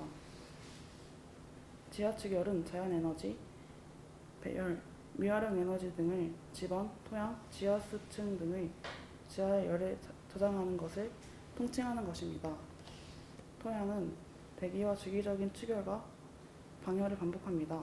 그러나 무한에 가까운 토양의 열용량에 의한 토양 온도는 외기에 비해 온도 변동 폭이 작으며 일정 깊이 이상에서는 연평균 외기 온도가 일정하게 유지되므로 동절기에는 온열원으로, 하절기에는 냉열원으로 지열을 이용할 수 있습니다.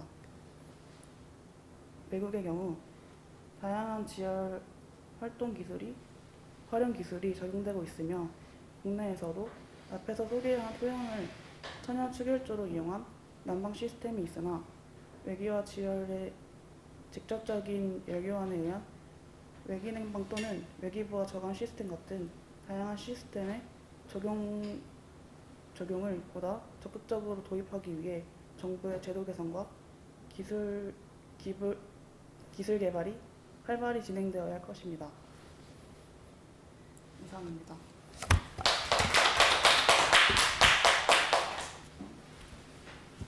질문?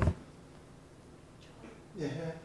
아까 루버 기술이 동서남북에 따라서 다르게 배치된다고 해주셨는데 그게 채광을 활용해서 이용하는 기술이어서 동서남북에 따라서 다르게 배치되는 건가요? 네, 동서남북 모두 일조량이 대략 다르기 때문에 그것을 최적으로 활용하기 위해서 두께가 다른 판을 이용해서 루버 기술을 활용합니다. 우리나라에 그 기술을 적용한 건축물이 있어요? 네, 아까 먼저 소개해드린 그린 팩토리 사옥이 네이버 제2 사옥인데요.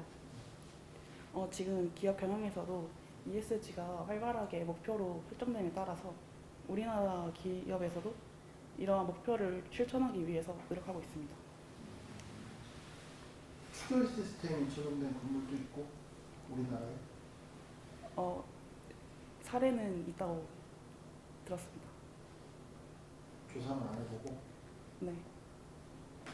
우리 논산 지역에서도 추결 시스템 이런 것들이 추결 시스템을 사용하려면 모든 지역에서 다 아무데나 막 쓸 수 있는 거야? 아니면 어떤 특별한 조건이 필요한 거야? 그 기온, 특히 그 온도의 영향을 많이 받기 때문에 그 기후에 따라서 다양한 그 추결 시스템 분야들이 다르기 때문에 그거에 맞는 거 유형에 따라서 적용할 수 있습니다. 그러니까 논산에서도 적용할 수 있는 시스템이 있다는 거야? 네.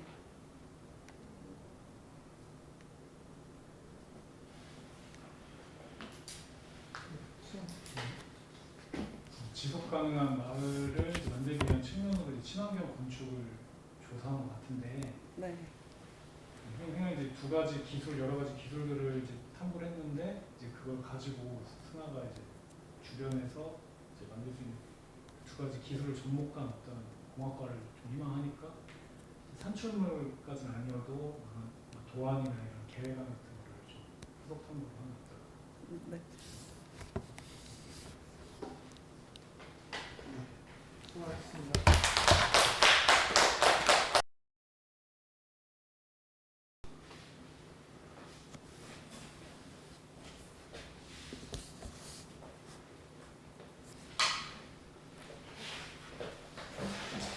안녕하세요. 지속 가능한 마을을 위한 조건 탐구 삼성공사 김혜빈 발표를 시작하겠습니다. 먼저 지속 가능한 마을의 정의를 알아볼 텐데요.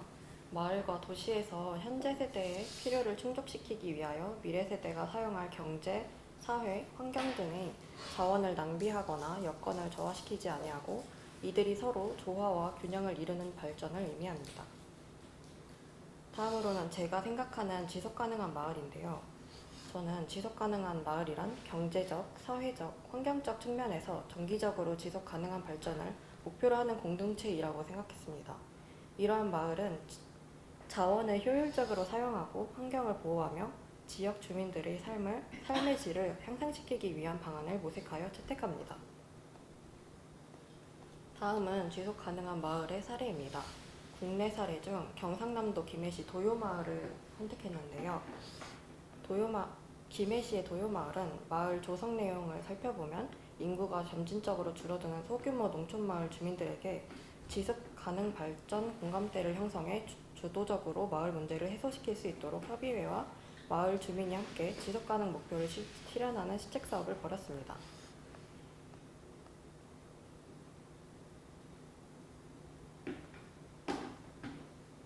이는 지역 주민들이 쉽게 지역 가능 발전을 이해하도록 주민 역량 강화 교육을 하고 마을 주민들이 자발적으로 서로 협력하며 마을 문제를 해소하도록 마중물 역할을 할 수 있게 하였습니다.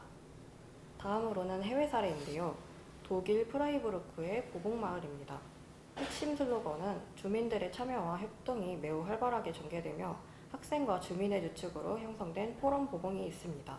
마을 조성 내용을 살펴보자면 마을의 건물의 경우 모두 에너지 사용을 최소화하는 패시브 하우스로 조성하였으며 지붕에 설치한 태양광 패널로 에너지를 직접 생산해서 사용합니다. 교통의 중심축 같은 경우 도심을 지나가는 전철로 구성하였는데요. 또한 지역 주민들에게 저렴한 요금의 환경승차권 제도를 도입하여 시민의 대중교통 이용을 촉진하였습니다. 마을 내부에는 차 없는 거리로 조성을 하였습니다. 다음으로는 저희 모둠이 생각하는 지속가능한 마을의 발전 및 기대사항인데요. 세대 간 상호작용을 용이하게 하기 위해 학생들과 마을 어르신이 협업하여 환경 관련 자원봉사를 할 수 있는 제도가 필요합니다. 또한 학생들이 유치원이나 보육원으로 자원봉사를 가서 환경과 관련된 활동을 할 수 있도록 지원하는 방법도 있습니다. 이렇게 함으로써 세대 간 친밀감을 향상시키고 자신과 다른 세대의 상황에 대해서도 이해할 수 있습니다. 다음으로는 제가 생각하는 지속가능한 마을의 조건과 기대효과인데요. 먼저 생태계 파괴를 최소화함으로써 자연과 주민의 상생을 도모하는 것입니다. 서식지 파괴를 줄일 수 있을 뿐만 아니라 친환경적이기 때문에 살기 좋은 마을이 될 수 있습니다. 그러기 위해선 지역 주민과의 원활한 상호작용이 필요한 부분입니다. 다음으로 마을 주민과의 원활한 소통을 실현하고 지역 발전을 위해 신뢰 형성을 우선시하여야 한다는 것입니다. 주민의 자발성 저하를 방지하기 위해 다양한 차원의 교육이 필요할 수 있는데요.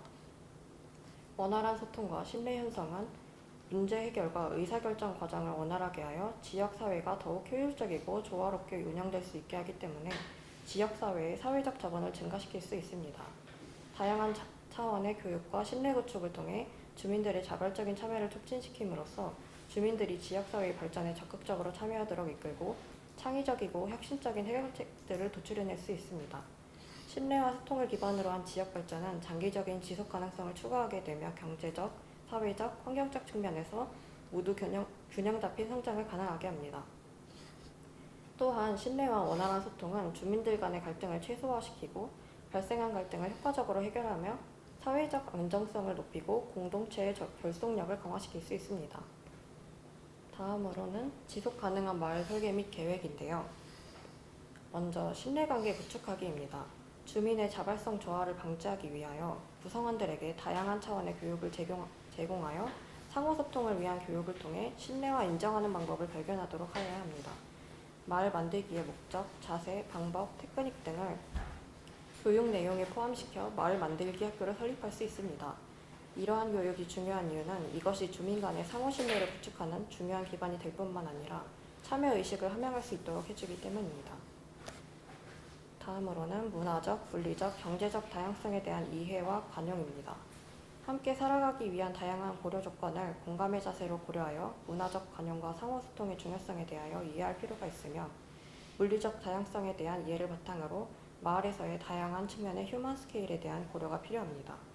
또한 경제적 다양성에 대한 이해로 사회적 혼합의 가치와 접근성의 차이를 고려하는 형평성의 가치에 대하여 인정할 필요가 있습니다. 이것은 형평성 있는 마을을 만드는 기본 토대가 되며 지속 가능한 마을은 그것을 추구해야 합니다. 다음으로는 주민 자구 능력 확보 전략 세우기입니다. 주민 조직을 운영할 수 있는 최소한의 혹은 적정한 비용을 확보할 수 있는 장치 마련이 지속 가능한 마을 만들기에서 매우 중요한 요소들 중 하나라고 생각합니다. 이를 위해서 지역 기여를 기반으로 하는 마을 기업이나 사회적 기업 혹은 협동조합 등 마을의 다양한 형태의 경제활동 조직을 통해 경제적 지속 가능성을 확보하는 것도 하나의 대안이 될 수 있습니다. 마을 소식지 발행 혹은 주민 조직을 운영하기 위한 회의의 기획, 자료 준비, 진행 등 모든 단계를 주민 스스로 할 수 있도록 전략적으로 교육시킬 필요가 있다고 봅니다.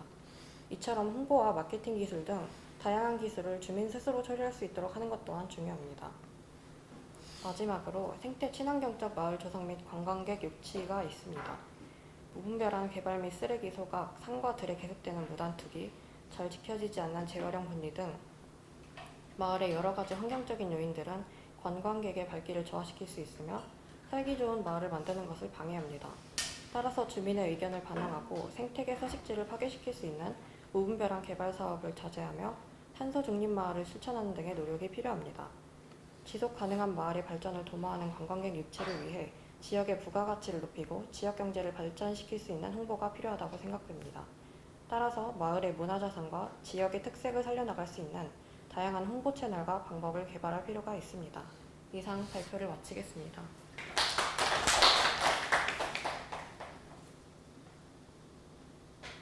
질문.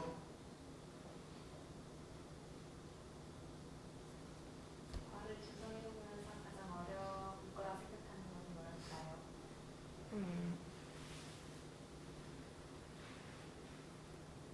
저는 생태 친환경적 마을 조성 및 관광객 유치가 좀 어려울 것 같다고 생각을 하는데 무분별한 개발 및 쓰레기 소각, 산과 들에 계속되는 무단투기 이런 것들이 하루빨리 완화가 되는 것이 아니고 주민들의 그 환경의식을 함양시켜서 점진적으로 진행되는 것이기 때문에 좀 어려울 것 같고 개발 사업 같은 것도 주민들의 의견이 충돌할 수 있기 때문에 좀 시간이 오래 걸릴 것이라고 생각을 합니다. 다른 질문.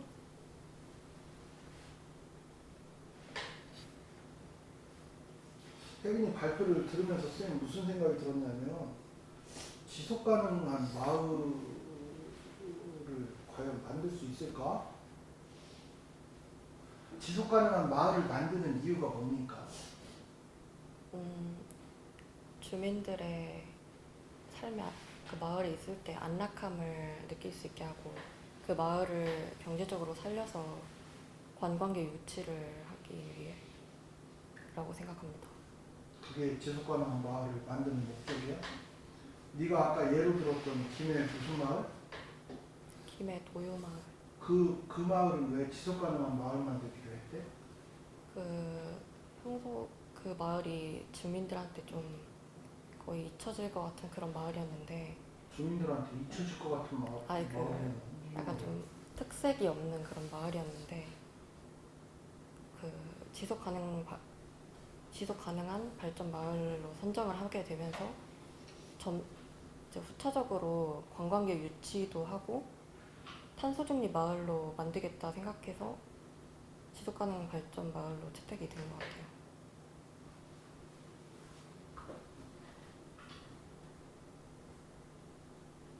그래?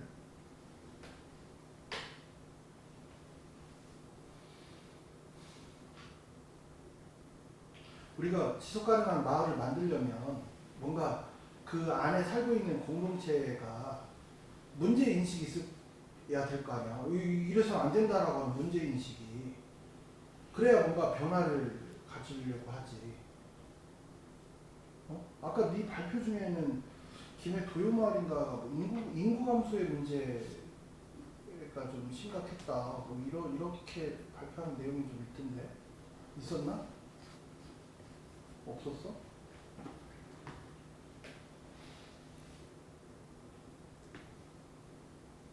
있었어요. 야, 인구가 계속 감소하면 우리 마을이 어떻게 돼? 없어지지. 네. 그럼 이거를 어떻게 해결할 수 있느냐? 그 공동체가 뭔가 고민했을 거 아니야. 그지? 그러면 거꾸로 따지면 인구 감소가 안 되면 사람들이 그런 생각을 할까 안 할까? 안 합니다. 그럼 지속 가능한 마을을 굳이 만들 필요가 없는 거네.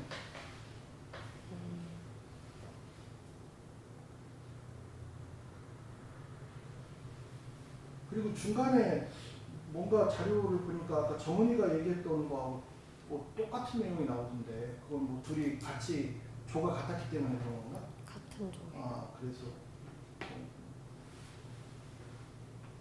네 저는 됐습니다. 안녕하세요. 357 최민경 발표 시작하겠습니다. 지속 가능한 마을이란 마을에서 현재 세대의 필요를 충족시키기 위하여 미래 세대가 사용할 경제, 사회 환경 등의 자원을 낭비하거나 여건을 저하시키지 않고 이들이 서로 조화와 균형을 이루는 발전을 이루는 것입니다. 제가 생각하는 지속 가능한 마을의 조건은 지속 가능한 에너지인 신재생 에너지를 사용하여 자원을 낭비하지 않고 환경을 해치지 않는 마을을 발전시켜 나가는 것이기 때문에 저는 신재생 에너지인 태양광 에너지를 전기 에너지로 쓸 수 있게 해주는 태양광 에너지 시스템에 대해 알아보았습니다. 목소리를 좀만 키워주세요. 네.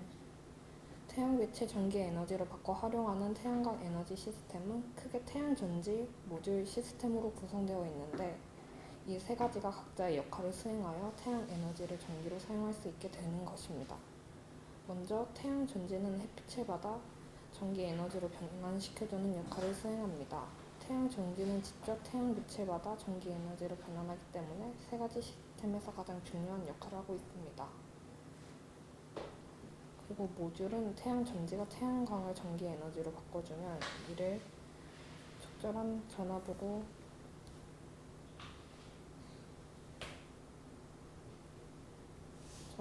전압과 전류로 바꿔 한 곳에 모아주는 역할을 합니다. 수많은 태양전지가 생성하는 전기 에너지를 회로에서 제어하여 시스템으로 보낼 수 있도록 만듭니다. 시스템은 모듈을 통해 얻게 된 전기 에너지를 축전기에 저장하고 사용할 수 있게 변환, 제어하여 보내주는 역할을 합니다. 축전기는 낮에 변환한 태양광 에너지를 보관하여 태양광이 없는 저녁에도 사용할 수 있도록 합니다. 태양 전지가 태양광을 전기 에너지로 바꾸는 원리는 다음입니다. 태양 전지의 구성은 P형 반도체와 N형 반도체, 방사 방지막, 전극으로 되어 있습니다. P형 반도체 목소리가 점점 작아져. N형 반도체와 P형 반도체는 태양 에너지를 전기 에너지로 변환시켜주는 역할을 합니다. 그리고 방사 방지막은 태양 전지가 흡수한 태양광이 반사되어 새어나가지 않도록 필요한 태양 에너지를 흡수하고 필요 없는 빛은 반사하는 역할을 합니다. 전극은 P형 반도체와 N형 반도체에서 만들어낸 전기 에너지를 이동시켜주는 역할을 하는데, 반도체가 변환한 태양광 에너지를 시스템으로 보내주는 전극이 없다면 전기 에너지는 저장되지 않고 모두 열이 되어 날아가게 됩니다. 첫 번째 사진은 태양빛이 비추지 않았을 때 태양 전지의 모습입니다. 반도체에서 전자와 전공이 움직여야 에너지가 발생하는데, 태양빛이 비추기 전까지는 전자와 전공이 움직이지 않고 전기 에너지도 발생하지 않습니다. 두 번째 사진처럼 태양광 에너지를 비춰주면은 P층과 N층의 접합 부분에서 생긴 전자와 전공이 움직일 수 있는 상태가 됩니다. P층과 N층에 있는 전자와 전공이 완벽히 분리되며 움직여야 전기 에너지가 생성되기 때문에 P층과 N층을 플러스와 마이너스로 분류하는 과정이 필요합니다.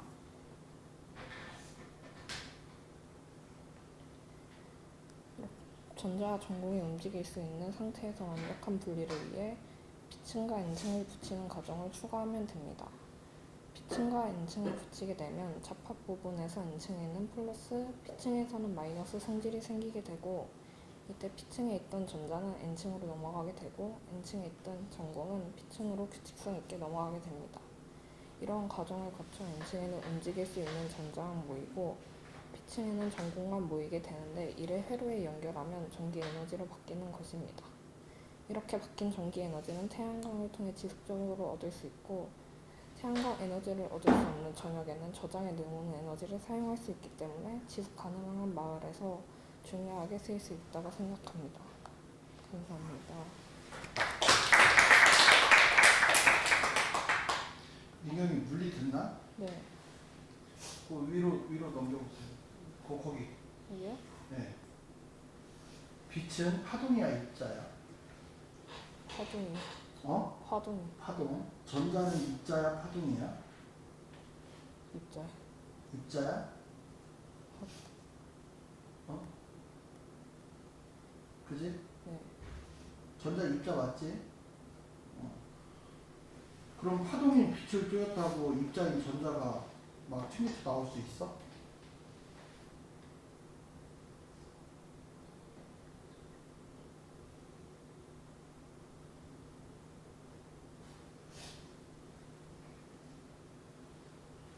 우리 몸에도 우리 몸에 전자가 있어, 없어? 우리 몸에 전자가 있냐고. 네. 있지? 네. 원자를 입어줬으니까. 네. 우리 뜨거운 햇빛에 막 가 있으면 막 몸에서 막 전자가 튕겨서 나가겠네?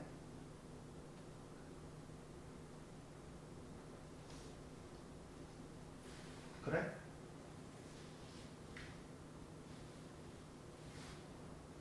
저 원리를 정확하게 이해하고 있는가를 묻는 거야. 네. 물리를 배운다니까.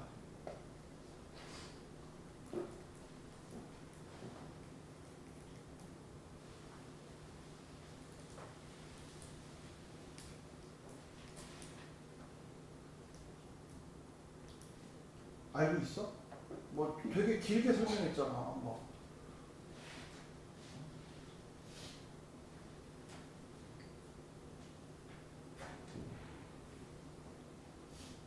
빛은 입자의 성질을 갖고 있어, 없어?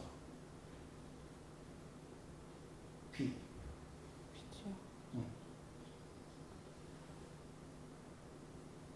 좀 찾아봐. 네. 찾아봐야 돼. 그러니까 네가 하고 싶은 건 우리가 지속 가능한 마을 만들 때 에너지, 아까 누군가 한 것처럼, 누구는 바이오매스 했던 것처럼, 그지? 뭔가 태양 열이 아니라 너는 태양 광을 뭔가 활용을 하겠다, 이거 아니야. 네. 그지? 그러면 태양광 에너지를 이용해서 만든 지속 가능한 마을의 어떤 사례 이런 게 있어?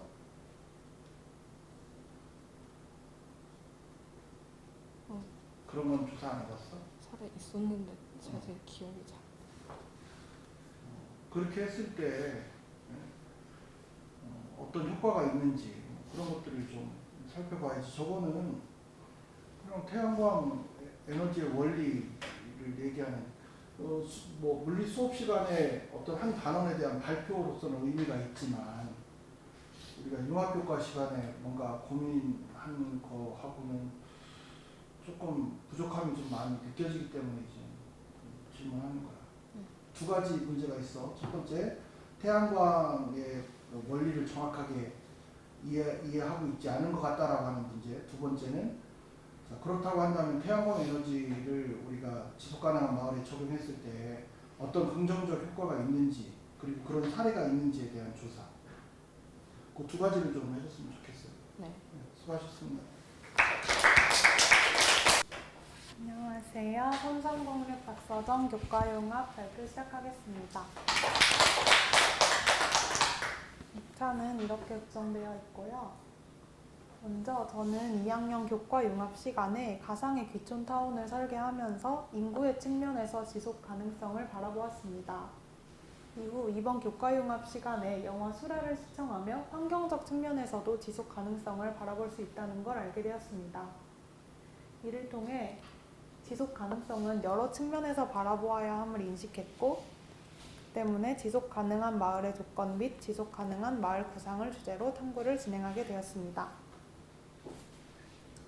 먼저 지속 가능한 마을이란 무엇인가에 대해 알아보겠습니다. 먼저 지속 가능성이란 미래 세대가 사용할 경제, 사회, 환경 등의 자원을 낭비하지 않고 서로 조화와 균형을 이루는 것을 의미합니다. 그리고 마을은 지리적으로 인접한 가구가 상호작용하는 소규모의 생활 공동체라고 볼 수 있습니다. 따라서 지속 가능한 마을이란 소규모의 가구가 공동체적 결속을 이루어 경제, 사회, 환경 등의 분야에서 미래 세대를 고려하여 발전하는 마을이라고 정의할 수 있습니다. 이 지속 가능한 마을에 대한 비판적 시각도 있는데요. 일부 사회과학자들은 이 지속 가능한 마을의 개념이 선진국의 낙관적 시각이라고 비판하기도 합니다. 왜냐하면 당장 현재의 기본적인 생명권을 위협받고 있는 개발도상국의 경우에는 미래 세대까지 고려할 여력이 없다는 것이죠. 또한 이 지속 가능한 마을은 지속 가능한 발전과도 연관이 되는데 이 발전이라는 건 경제적 이익을 가장 우선시한다고 볼 수 있기 때문에 실질적으로 지속 가능성을 환경적, 사회적 측면에서 높인다고 보기 어렵다고 합니다. 하는 의견도 있습니다.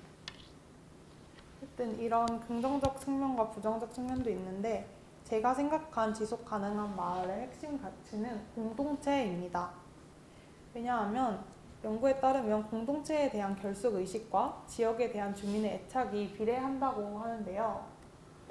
이 지역민이 지역에 애착을 가진다면 지역의 자원 환경을 보존하고자 하고 이 지역에 머물고자 할 것입니다.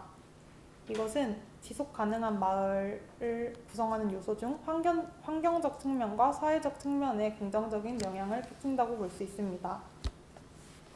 결국 마을 또한 사람과 사람 간의 결집체이기 때문에 사람과 사람 간의 관계, 즉 공동체가 열쇠가 된다고 생각했습니다.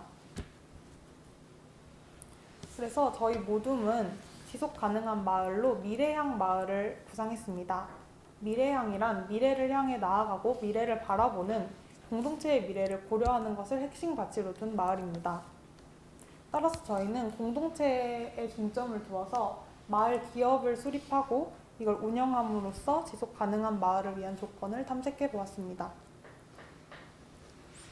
이 마을 기업의 구체적 조건으로는 경제적, 환경적, 사회적 측면의 세 가지로 나눠보았는데요. 먼저 경제적 측면이란 마을 기업의 자립을 목표로 지원금을 지급하는 것이 있습니다. 그런데 뉴스 기사를 찾아보니까 지금까지 최대 3년간 1억 원 안팎의 보조금을 지급받고 예비 마을 기업으로 지정을 돼도 보조금을 지급받는 등 금전적 지원이 많이 이루어졌는데요. 실질적으로 실태 조사를 해본 결과 보조금을 받은 뒤 단기간에 해체한 공동체가 대다수이고 해체하지 않았더라도 사업을 부실하게 추진한 공동체가 많다는 것이 드러났습니다. 따라서 금전적인 지원을 즉각적으로 해준다기보다는 실질적인 운영 실태와 그런 것들을 장기적으로 보면서 지원금을 늘려가거나 기간을 조정하는 것이 맞다고 생각했습니다. 두 번째로 환경적 측면에서는 마을 기업이기 때문에 기존의 대규모 토건 기업이 주도하여 자연환경을 훼손하는 것이 아니라 이걸 훼손하지 않는 방향으로 발전을 시킬 수가 있습니다. 따라서 자연환경을 경제적 이익만을 보고 훼손하는 것이 아니라 이렇게 제주 올레길이나 하동 별천지 생태마을처럼 훼손하지 않는 방향으로 생태 관광 등의 사업을 추진하는 것이 환경적 측면에서 필요한 조건이라고 생각했습니다. 이렇게 된다면 지역 환경 자체의 지속 가능성을 보장하고 장기적으로는 쾌적한 환경에서 지역민들이 거주할 수 있기 때문에 인구의 유입과도 연관이 됩니다. 마지막으로 사회적 측면에서는 이 지역민들도 사람이기 때문에 그 지역민들 자체의 이익이나 아니면 정치적으로 집단의 이익을 위해 이용할 수 있습니다. 마을 기업을. 그래서 당장의 이익만을 고려해서 지속 가능성을 해치지 않도록 마을 기업에서 사업을 추진하고 마을 기업을 수립할 때 조사가 필요하다고 생각했습니다. 그런데 이 국가의 대규모 토건 사업에서 실시되는 예비 타당성 조사라는 게 있거든요. 근데 이거는 그 대규모 신규 사업을 대상으로 실행이 되는 조사예요. 근데 이거를 마을 기업에도 제도적으로 도입을 해서 사전에 조사를 하는 게 필요하다고 생각했습니다. 그래서 이걸 마지막 조건으로 넣었습니다. 그래서 결론적으로 지속 가능한 마을은 미래 세대를 고려해야 하며 이 미래 세대를 고려하기 위해서는 공동체적 가치의 실현이 필요함을 알게 되었습니다. 그래서 이 공동체적 가치를 실현하기 위해 마을 기업을 수립해야 하고 마을 기업의 조건으로 경제적 측면, 환경적 측면, 사회적 측면에서 구체적인 조건과 기대 효과를 알 수 있었습니다. 그래서 후속 계획으로는 앞서서 지속 가능한 마을의 정의에 대해 알아볼 때 비판적 시선이 있었잖아요. 그 비판적 시선에 대해서 좀 더 알아보고 싶다는 생각을 했고 이 환경적 측면과 경제적 측면을 알아보면서 지역 소멸 문제 해결을 위한 경제 개발과 환경 보호가 상충하는 경우가 많다는 걸 깨달아서 그 절충 방안도 고려해서 구체적 조건을 좀 더 알아보고자 합니다. 지금까지 발표를 들어주셔서 감사합니다.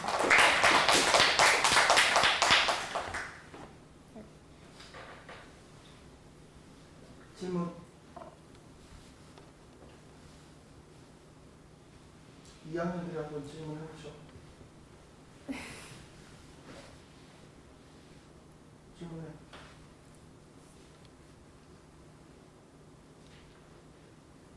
탐구를 하면서 어려웠던 점이 있었을까요? 어려웠던 점이요? 일단은 이 환경적 측면이랑 경제적 측면에서 지속 가능한 마을을 위한 조건을 찾아보는데 보니까 좀 아까 후속 계획에서도 말했다시피 경제 개발이랑 환경 보호가 사실 대립되는 경우가 많더라고요. 그래서 그 부분이 어려웠고 사실 명확한 답을 찾지 못해서 후속 계획에 넣었습니다. 그 마을 기업이 네. 시작이 될 때 정부에서 지원금을 이렇게 투자를 해요? 마을 기업을 선정을 하는데요, 정부에서. 이게 선정이 되면 보조금을 지급합니다. 그런데 지원금이 이렇게 중단되면 네. 기업이 없어져요? 사라지는 경우가 많아요? 그것까지 아까 알아보지 발표에 그런 내용이 좀 못했는데요. 있었던 것 같은데. 그거는 이제 보조금이 끊겨서 없어진 게 아니라 보조금을 받고 이제 마을 기업이 해체가 되는. 그러니까 보조금을 받으려고 마을 기업을 만든 만들었다가? 다음에 네, 그럼 나쁜 놈들이네. 그렇죠. 그런 것들이 이렇게 필터링이 되지 않는 이유는 뭐 예비 타당성 조사라든가 이런 것들이 이렇게 제도적으로 치밀하지 않기 때문에 그런 일들이 벌어지고 있는 거야. 그쵸. 그거랑도 연관된다고 생각해요. 그 얘기 들으니까 선생님도 부여에 사는데 네. 저런 것들을 아주 전문적으로 하는 브로커가 있대요. 그러니까 부여군의 세금을 이 시골에 계신 할아버지 할머니들은 모르잖아. 이런 게 있는지. 그러니까 어떻게 하냐면 도시에서 젊은 애들 딱 내려와서 사업계획서 막 이렇게 갖고 어르신들을 확 휘어잡는 거야. 그래갖고 다 서명받아갖고 하고 지원금 딱 타갖고 딱 튀는 거야.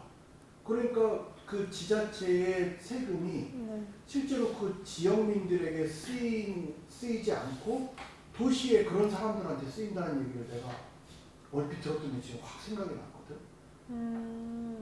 지금도 예비 타당성 이런 것들이 안 되고 있다는 거네. 그쵸.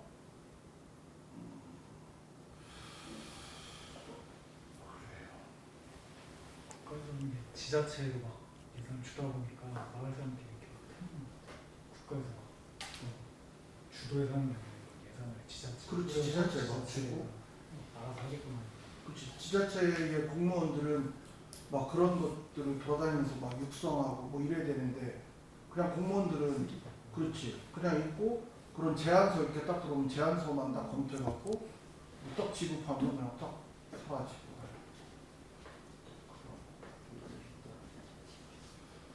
네.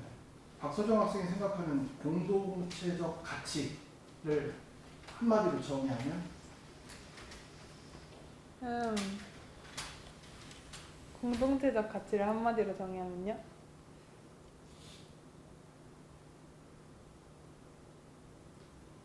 공감? 공감. 예.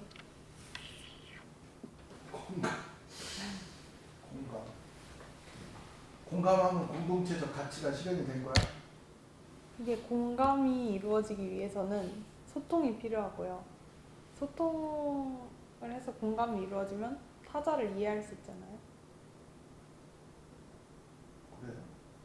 그렇죠. 근데 이 타자를 이해하면서 타자와 나의 차이를 알면서 연대의식. 그럼 그거를 한마디로 정해봐. 공감이라고 딱 정의하기에는 너무 약하지 않나? 네가 지금 얘기한 거는.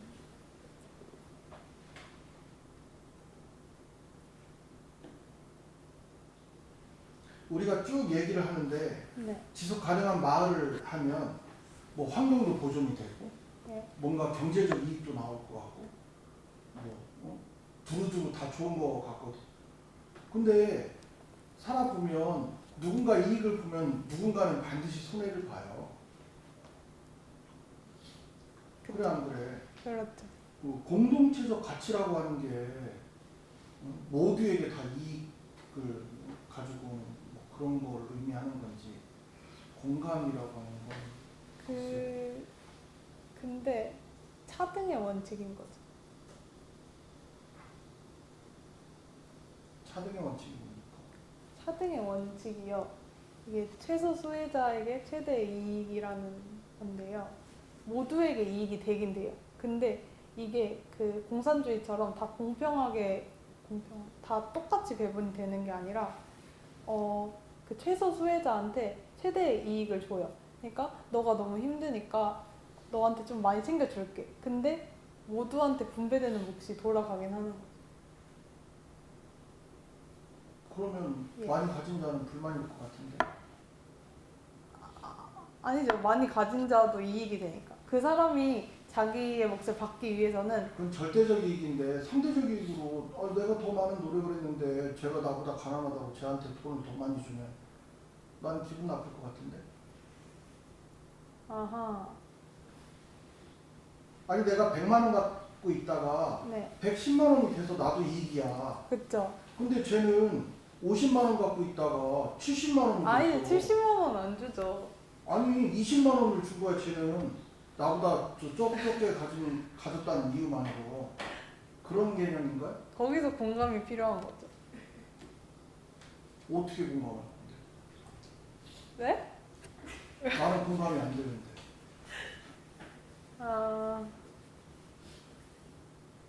그러면 좀 생각을 해봐야 될 것 같습니다. 생각하고 안 나온다. 아이고. 소아 뭐 할 말 있으면 해봐. 네? 할 말 있으면 해봐. 선생님이 생각하시는 공동체적 가치는 그럼 무엇이에요? 아니, 난 몰라갖고 나 질문하고 난 공동체적 가치에 대해서 지금 처음 들어봤으니까. 나는 공동체적 가치라고 하는 게 이게 과연 가능한 일일까? 저희도 공동체잖아요. 네. 그럼 우리의 공동체적 가치는 뭡니까? 쌤볼? 저희 공동체적 가치요? 그럼 샘플 학교의 공동체적 가치가 지금 실현되고 있습니까? 네. 어떤 측면에서? 자, 어떤 우화가 있냐면 네. 마을에 다리가 없어. 응? 그래서 마을 주민들이 자, 다리를 놓읍시다. 막 다 이렇게 공감을 한 거야. 그랬더니 이장님이 자, 그럼 우리가 다리를 놓기 위해서는 삽을 사야 됩니다. 삽을 사기 위해서는 돈이 필요합니다. 자, 지금부터 돈을 내십시오. 그랬더니 사람들이 다 집으로 도망갔대. 응? 그거거든? 네. 그럼 네 말대로 따지면 부자는 10만 원 내고 가난한 사람은 5만 원 내고 이래야 되면 부자는 10만 원 냈으니까 다리를 막 건너다니고 두 번씩 건너다녀야 되고 네. 5만 원 낸 사람은 하루에 한 번만 건너다녀야 되고 이럴 거야. 이 공동체적 가치라고 하는 게 말이 좋아서 공동체적 가치인 거지. 네. 되게 모호하다는 거지. 근데 저기서 말하는 저 공동체는 마을 기업을 형성해서 거기에서의 그 경제적인 이윤을 얻는 거니까 저기서 말하는 공동체는 일단 마을에서 똑같은 문제점을 인식하고 그거를 개선해서 같은 이윤을 얻기 위해서 만들어진 공동체라고 저는 생각하는 거예요. 그렇지. 차라리 법의를 그렇게 확 좁혀놓든가. 네. 그러니까 마을 기업 안에서의 공동체적 가치. 뭐 이런 식으로 확 좁혀놓으면 네. 뭔가 그런 납득은 될 수 있겠지.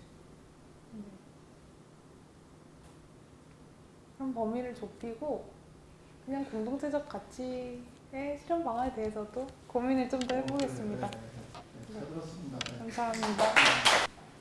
네, 준비됐으면 시작하세요. 지속 가능한 마을 만들기 위한 탐구를 하였는데, 이제부터 해야 되나? 안녕하세요. 안녕하세요. 저희는 지속 가능한 마을 만들기 위한 탐구 조건을 발표한 2205 나연주 2312 이다솔 2417 최민경입니다.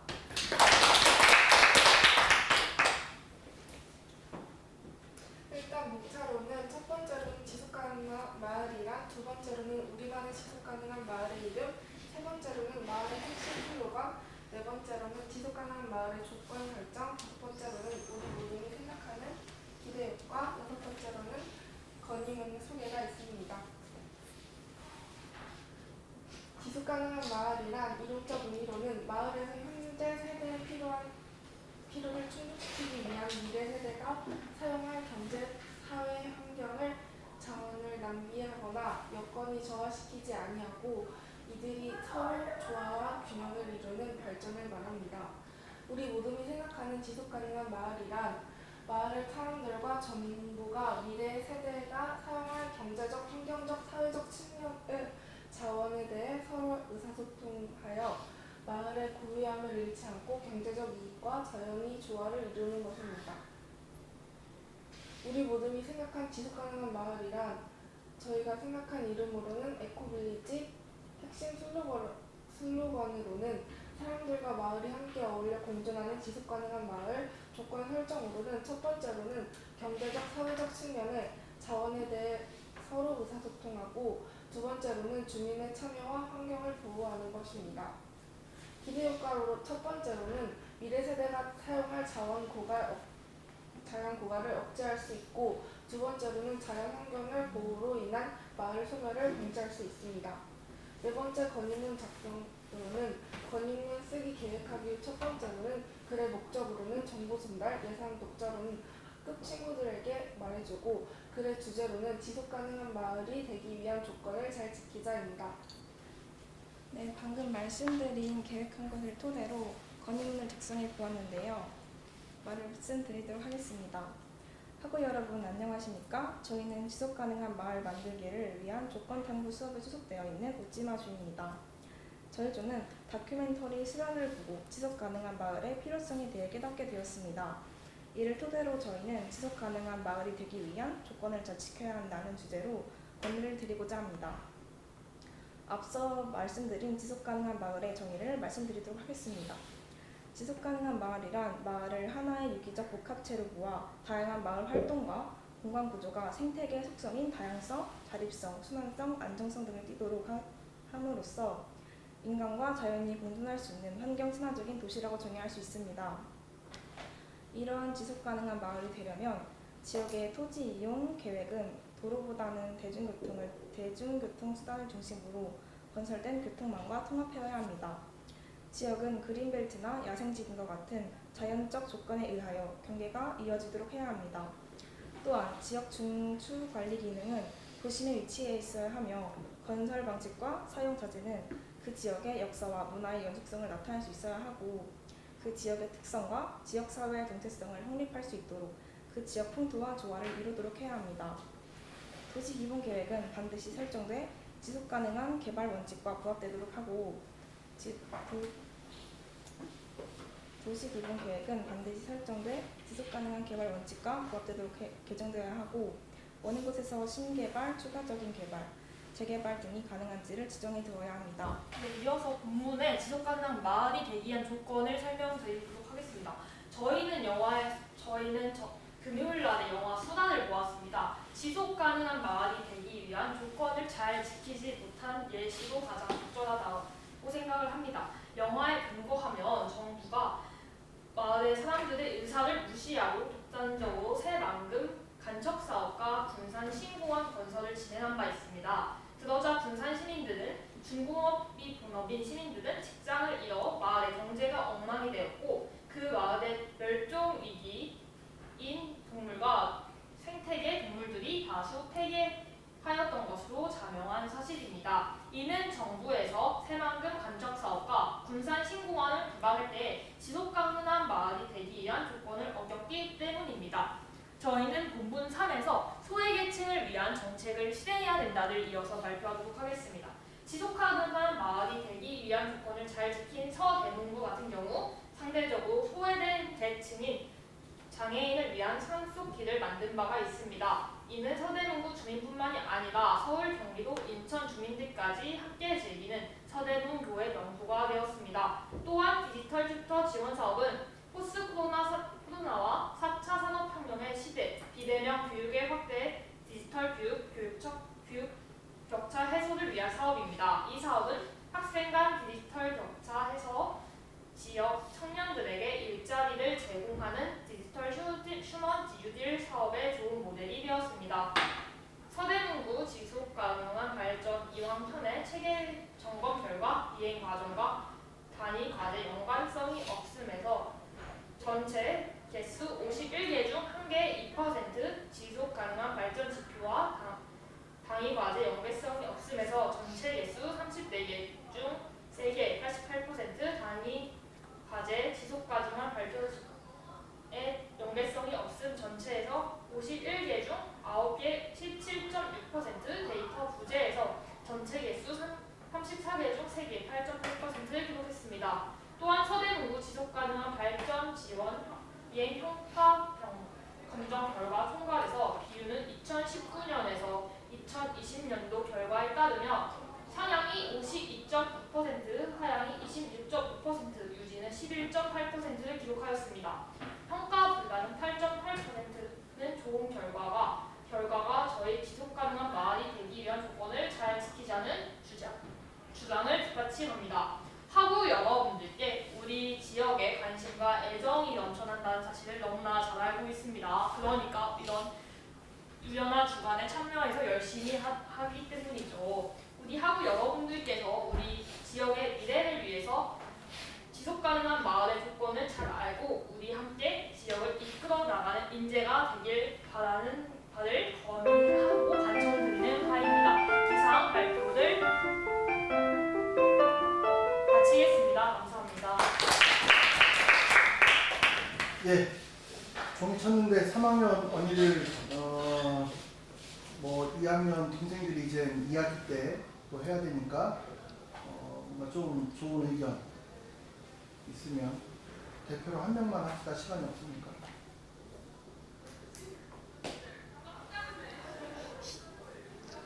없어요?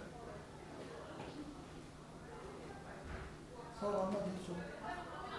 건의문 작성을 했으니까 이번에는 그냥 저희 가장 근처에 있는 여기 논산이나 아니면 지역 주변에 있는 지역과 관련해서 사회 문제점이 분명 있을 텐데 그 문제점을 하나 뽑아서 이제 건의문 작성보다 더 나아가서 탐구를 또 하나 해서 결과를 도출하는 거고.